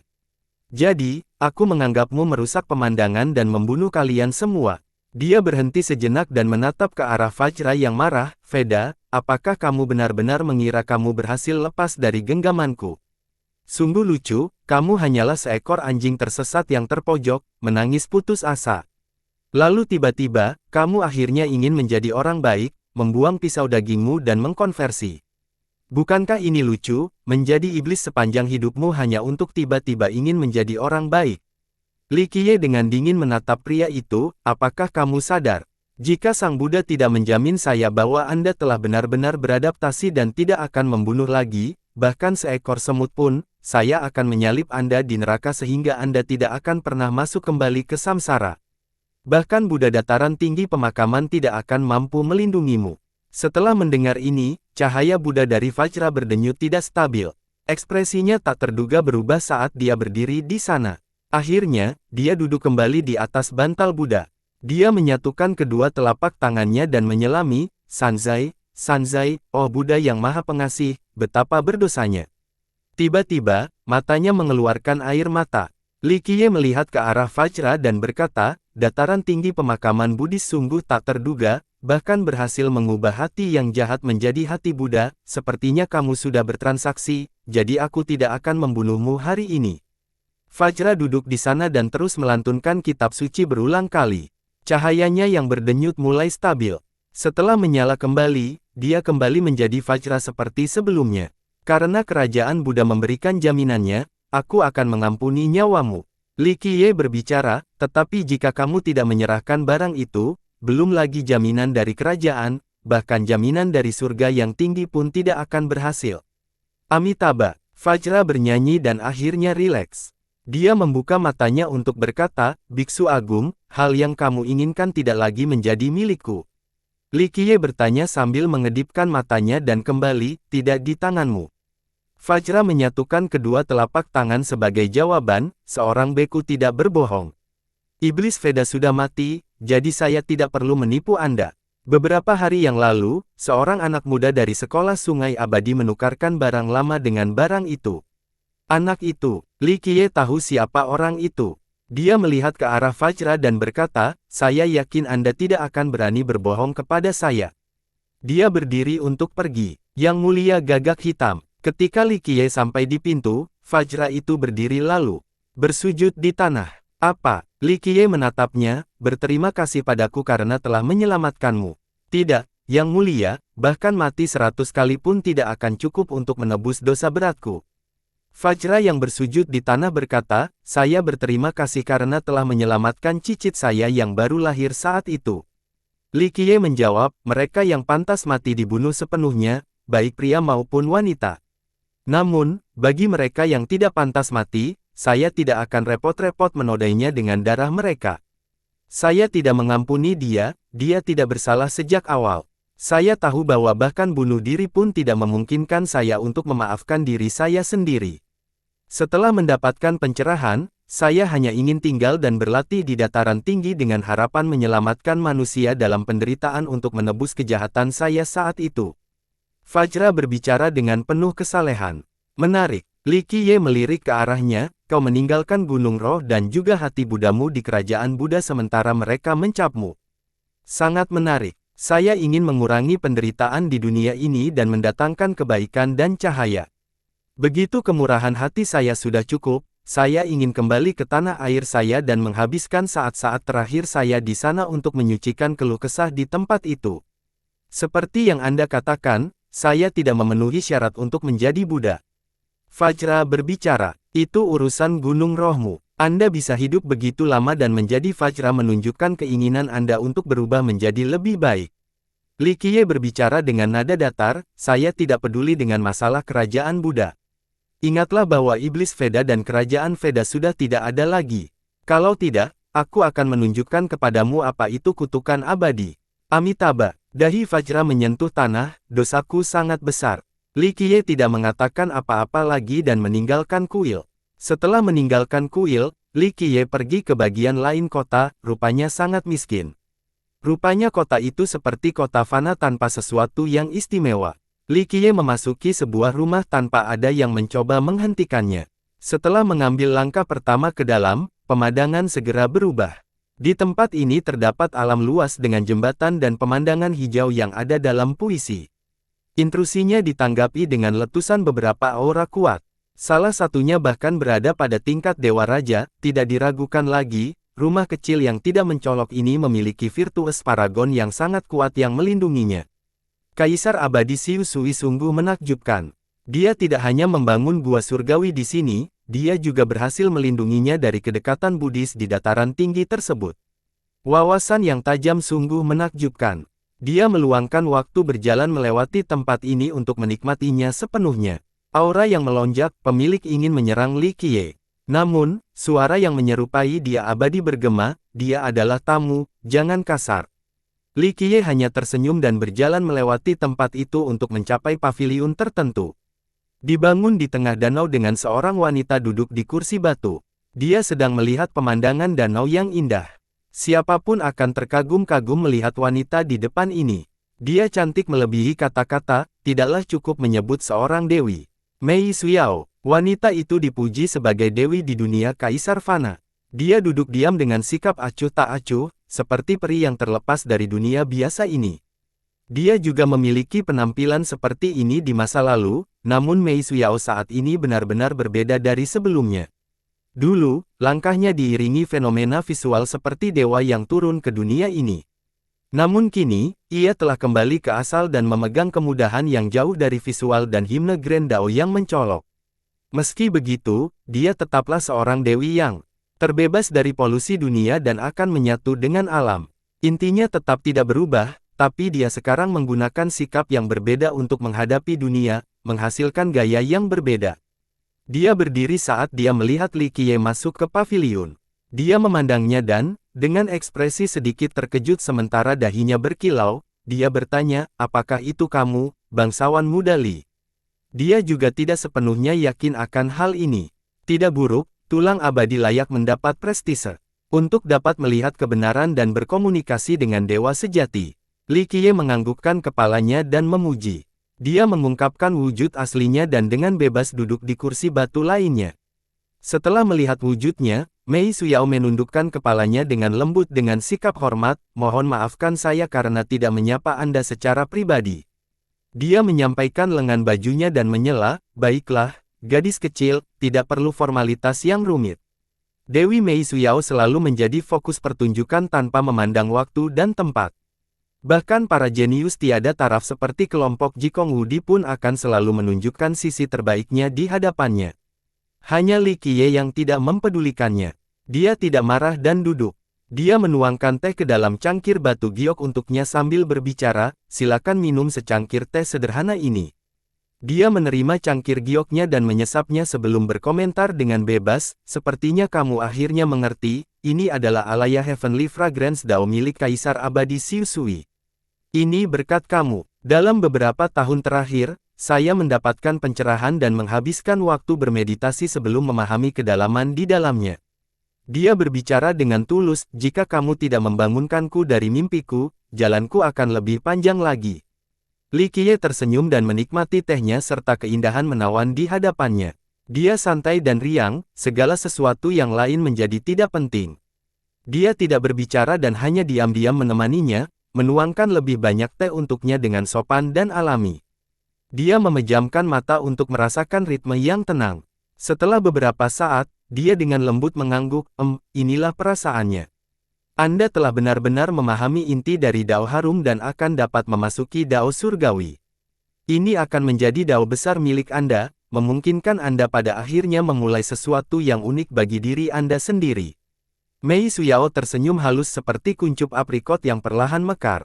Sungguh pemandangan yang menarik untuk disaksikan. Dia tidak sombong dan tidak sombong, semuanya alami dan sesuai dengan keinginannya. Bolehkah saya menanyakan alasan kunjungan Anda?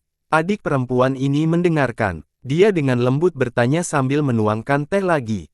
Li Qiye dengan malas melirik ke arahnya dan berbicara, "Nak, apakah kamu memastikan bahwa kamu berada di sini untuk kenaikan pangkat senior sekolahmu?" Dia menjawab pertanyaannya dengan tenang, "Saya memahami skeptisisme Anda.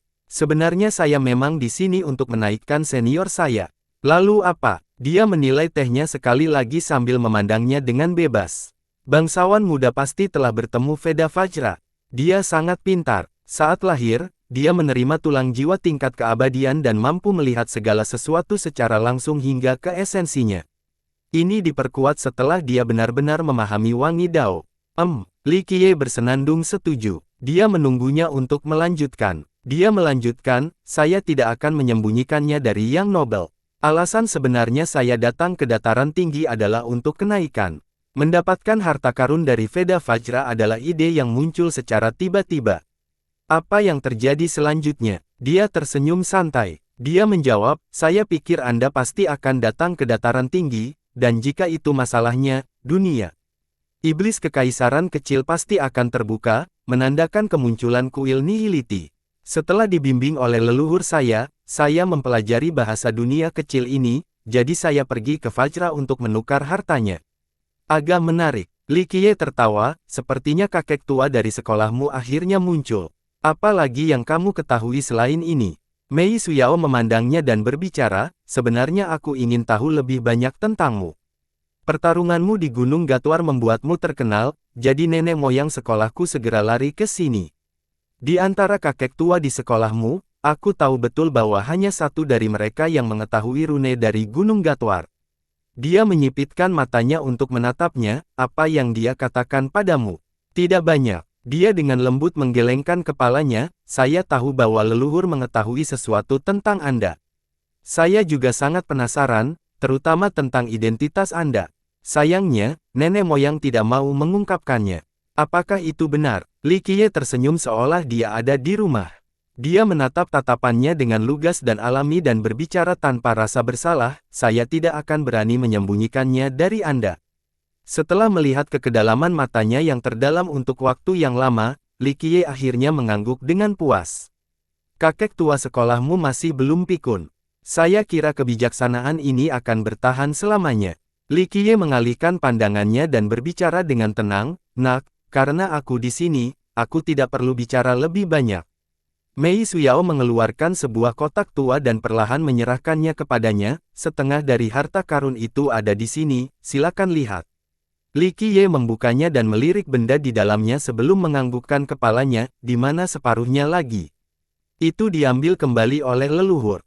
Mei Suyao dengan tenang menjawab, tulang abadiku masih kesulitan memahami hal ini, jadi aku meminta leluhur untuk membawa kembali setengahnya agar leluhur lainnya dapat melihatnya. Mungkin mereka akan dapat melihat mistisismenya. Saya juga telah berkonsultasi dengan Veda Vajra tentang masalah ini. Dia juga tidak tahu, satu-satunya hal yang dia katakan adalah barang itu sangat tidak terduga. Mei Suyao mengatakan yang sebenarnya. Jika Veda Vajra dapat memahaminya, maka dia bukanlah Veda Vajra. Li Qiye berkata dengan acuh, benda ini ada hubungannya dengan misteri kuno.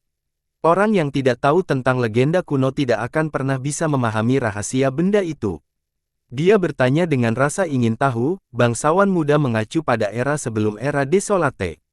Era legendaris yang mistis. Berasal dari sekolah Sungai Abadi, sebuah sekte dengan 3 kaisar, dia adalah orang terpelajar dengan sedikit teman. Namun, dia tidak tahu apakah benda itu berasal dari era legendaris. Mungkin lebih tua lagi. Li Qiye hanya tersenyum tanpa banyak bicara. Mei Suyao terdiam sejenak. Dalam benak para penggarap pada umumnya, era Desolate adalah yang tertua.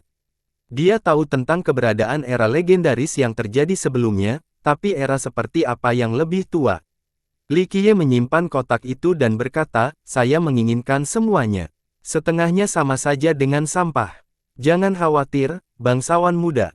Saya telah mengirimkan pesan kepada para leluhur dan menyuruh pihak sekolah untuk segera menyampaikannya kepada Anda tanpa tertunda. Dia sangat terbuka dan langsung menyetujuinya. Li Qiye merenung dan mendengus, nak, jika aku tidak tahu bahwa kamu telah memahami esensi wangi Dao, aku juga tidak akan mempercayainya.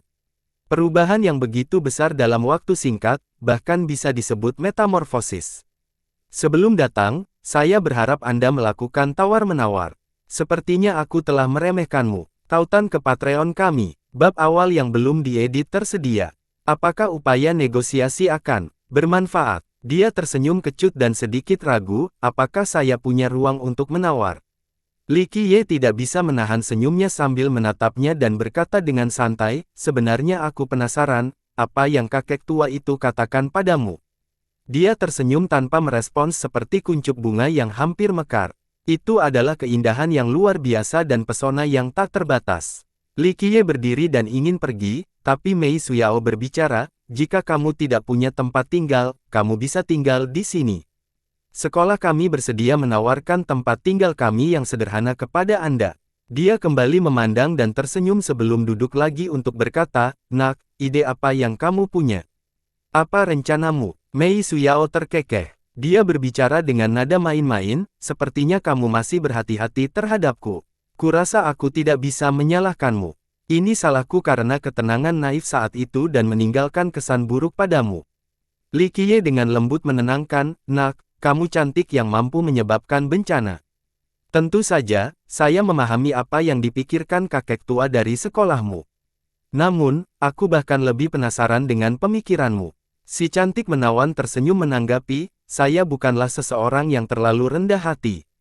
Tentu saja, aku tidak mengatakan bahwa aku ingin menikahimu dan mencari posisi ratu kekaisaran. Dalam pikiranku, aku sangat senang berteman denganmu, entah itu sebagai teman dekat wanita, pertemanan tanpa mempertimbangkan usia, atau sekadar kenalan.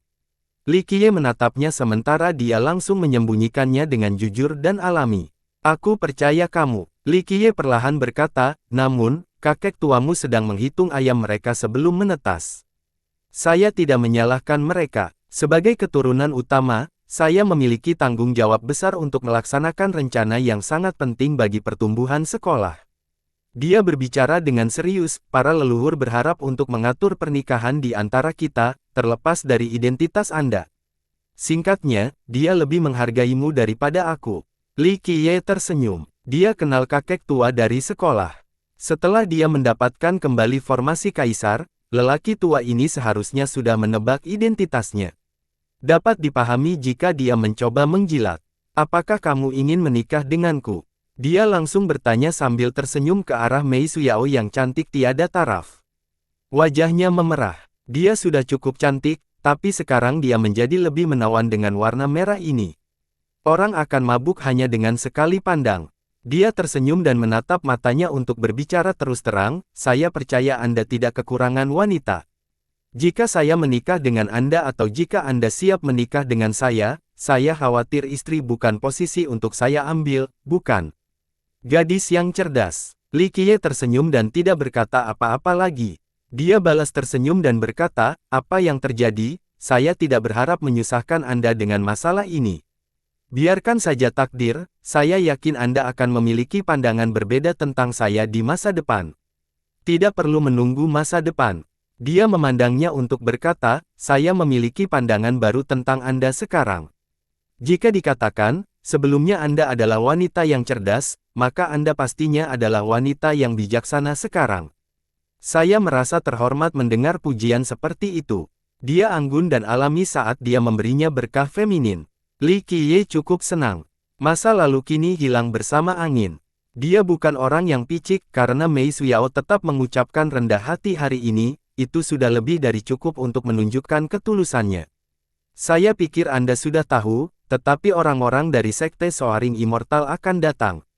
Dia melamun saat dia hendak pergi. Tingkatkan karakter apa? Dia dengan acuh tak acuh bertanya karena dia tidak terlalu peduli. Sekte Soaring Immortal adalah raksasa yang mengerikan bagi siapapun, tidak peduli siapa mereka. Siapapun akan terkejut setelah mendengarnya. Saya tidak tahu apa yang akan terjadi di masa depan, tapi saat ini, dia adalah seseorang yang berstatus tinggi, seorang utusan. Setelah itu, dia menatap pria itu dengan tersirat dan berkata, saya mendengar utusan ini memiliki hubungan mendalam dengan Sekte Dewa Surgawi.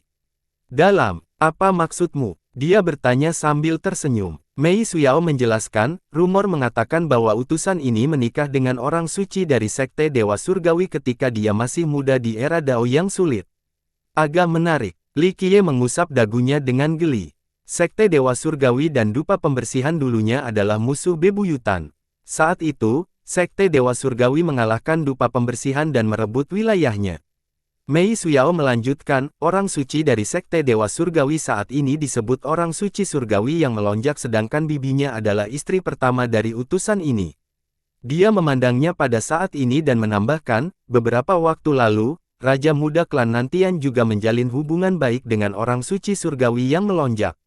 Aku mendengarmu. Li Qiye tersenyum dan bertanya, kakek tua dari Soaring Immortal Sect ini tidak bisa menahan kebosanan lagi. Ada kemungkinan Sekte Soaring Immortal akan turun di generasi ini. Dia dengan serius mengangguk dan berbicara dengan kekerasan, saya mendengar sekte tersebut berhasil mendidik keturunan yang sangat menantang surga. Keturunan dari Soaring Immortal selalu luar biasa. Li Qiye tidak membantah hal ini. Selama beberapa generasi, keturunan sekte ini selalu luar biasa. Nenek moyang di sekte saya juga menerima beberapa informasi rahasia. Ekspresi Mei Suyao berubah menjadi serius, mereka berspekulasi bahwa immortal fisik keturunan ini belum sepenuhnya selesai, tapi mungkin dalam beberapa tahun. Grand Completion Immortal fisik ini adalah topik yang sangat berat. Rumornya, jika sudah selesai, penggunanya bisa menyerang Kaisar Abadi. Jika ada yang bisa mencapai level ini di zaman sekarang, itu akan sangat menakutkan. Begitu, penyelesaiannya bagus. Li Qiye hanya tersenyum dan tidak berkomentar. Mei Suyao memandangnya dan melanjutkan, aku tahu bangsawan muda tidak terkalahkan, tapi aku bertanya-tanya apakah aku harus mengatakan satu hal lagi. Lakukanlah. Dia dengan lembut mengangguk. Dia mempertahankan sikapnya yang tegas, tidak peduli apakah kamu adalah Buddha jahat atau Li Qiye, beberapa orang menganggapmu sebagai duri di mata mereka. Bahkan ada yang mengajak saya bergabung dengan mereka untuk membasmi Anda demi masa depan yang lebih sederhana. Saya harap Anda berhati-hati. Saya dapat menghitung mereka yang memenuhi syarat untuk bekerja sama dengan Anda dengan jari saya. Mungkin 2 saja sudah cukup. Li Qiye tidak dapat menahan tawanya. Mei Suyao terkekeh sebagai jawabannya. Dia tidak mengatakan siapa orang itu, tetapi orang yang cerdas manapun dapat mengetahuinya. Nak, aku tidak akan mengambil barangmu tanpa mengembalikan sesuatu. Karena kamu telah memberikannya kepadaku, aku akan memberimu sebuah ciptaan. Sebelum pergi, dia mengatakan padanya, sebelum memasuki dunia yang lebih rendah, temui aku. Saya akan mengarahkan Anda ke jalan yang benar. Terima kasih, bangsawan muda. Dia dengan anggun membungkuk, saya berbicara atas nama leluhur saya ketika saya mengatakan, katakan saja jika Anda membutuhkan sekolah saya untuk apapun. Kami akan membantu Anda kapan saja. Kakek tuamu memang punya sedikit pandangan ke depan. Dia tertawa dan pergi. Mei Suyao mengawasinya pergi lalu memerintahkan seorang tetua dari sekolah, "Tetua, silakan kembali ke sekolah dan bawakan separuh harta lainnya ke sini untuk bangsawan muda Li." Secepat mungkin, sang tetua mengakui perintah ini dan segera melaksanakannya. Karena Li Xuangyan dan yang lainnya belum datang, Li Qiye tetap tinggal di Rainflower Terrace lagi. Saat dia tiba, dia mengirim pesan kepada Si Kong Tutian. Dalam waktu sesingkat-singkatnya, Si Kong Tutian muncul di hadapan Li Qiye dan langsung berbicara, "Bos, Anda punya pesanan. Apakah ini tentang Sekte Dewa Surgawi?" Dia memandang Si Kong Tutian dan bertanya, "Sekte Dewa Surgawi? Apa yang terjadi dengan mereka?" Si Kong Tutian langsung menjawab, "Bos, saya menerima pesan langsung bahwa telah terjadi perselisihan antara dupa pembersihan dan Dewa Surgawi. Berita ini belum sampai ke Tanah Tandus. Sekte Dewa Surgawi cukup berani sekarang. Mereka akhirnya tidak bisa bersabar lagi." Li Qiye tersenyum. Bos mungkin sudah mendengarnya juga. Saat ini, dukungan mereka lebih kuat dari sebelumnya. Itu adalah kerajaan kuno Azure yang misterius saat itu, dan sekarang menjadi sekte abadi yang melonjak. Si Kong Tutian berbicara, "Saat ini, bahkan kerajaan kuno Azure yang misterius harus menunjukkan pertimbangan pada sekte Dewa Surgawi. Belum lagi sekte Soaring Immortal belum turun, bahkan jika mereka turun, saya tetap tidak akan peduli." Li Qiye dengan bebas tersenyum, "Mereka sudah mulai mengasah pedang mereka sebelum Soaring Immortal ada di sini. Tunggu sampai aku kembali ke Grand Middle Territory, hal pertama yang akan aku lakukan adalah menghancurkan sekte Dewa Surgawi mereka." Li Qiye tidak merujuk Cleansing Incense saat ini. Karena kelompok Peng Kong, tidak ada hal besar yang terjadi. Beri saja aku perintah dan aku akan menjadi garda depanmu, orang pertama yang berhasil mencapai sekte Dewa Surgawi. Si Kong Tutian memukul dadanya dengan keras sebanyak 3 kali. Li Qiye menatapnya, "Apakah kamu akan berada di sana untuk membunuh atau mengambil harta karun itu? Saya sangat yakin bahwa Anda akan menjadi orang pertama yang masuk ke dalam sekte Dewa Surgawi. Perbendaharaan mereka, lebih spesifiknya." "Hahaha bos, aku akan membunuh dan menjarah, bukan mencuri." Dia tidak tersipu sama sekali dan berbicara dengan kulit yang sangat tebal. Li Qiye tersenyum dan tidak memarahinya, "Kali ini, aku tidak memanggilmu untuk menyuruhmu pergi membunuh sekte Dewa Surgawi. Aku ingin kamu melakukan hal lain. Bos, ucapkan saja. Katakan padaku apa yang kamu inginkan dan aku akan melaksanakannya dengan sempurna. Anda dapat yakin ketika sayalah orang yang melakukan pekerjaan itu." Dia memukul dadanya dengan keras lagi dan dengan percaya diri berjanji pada Li Qiye. Bersambung.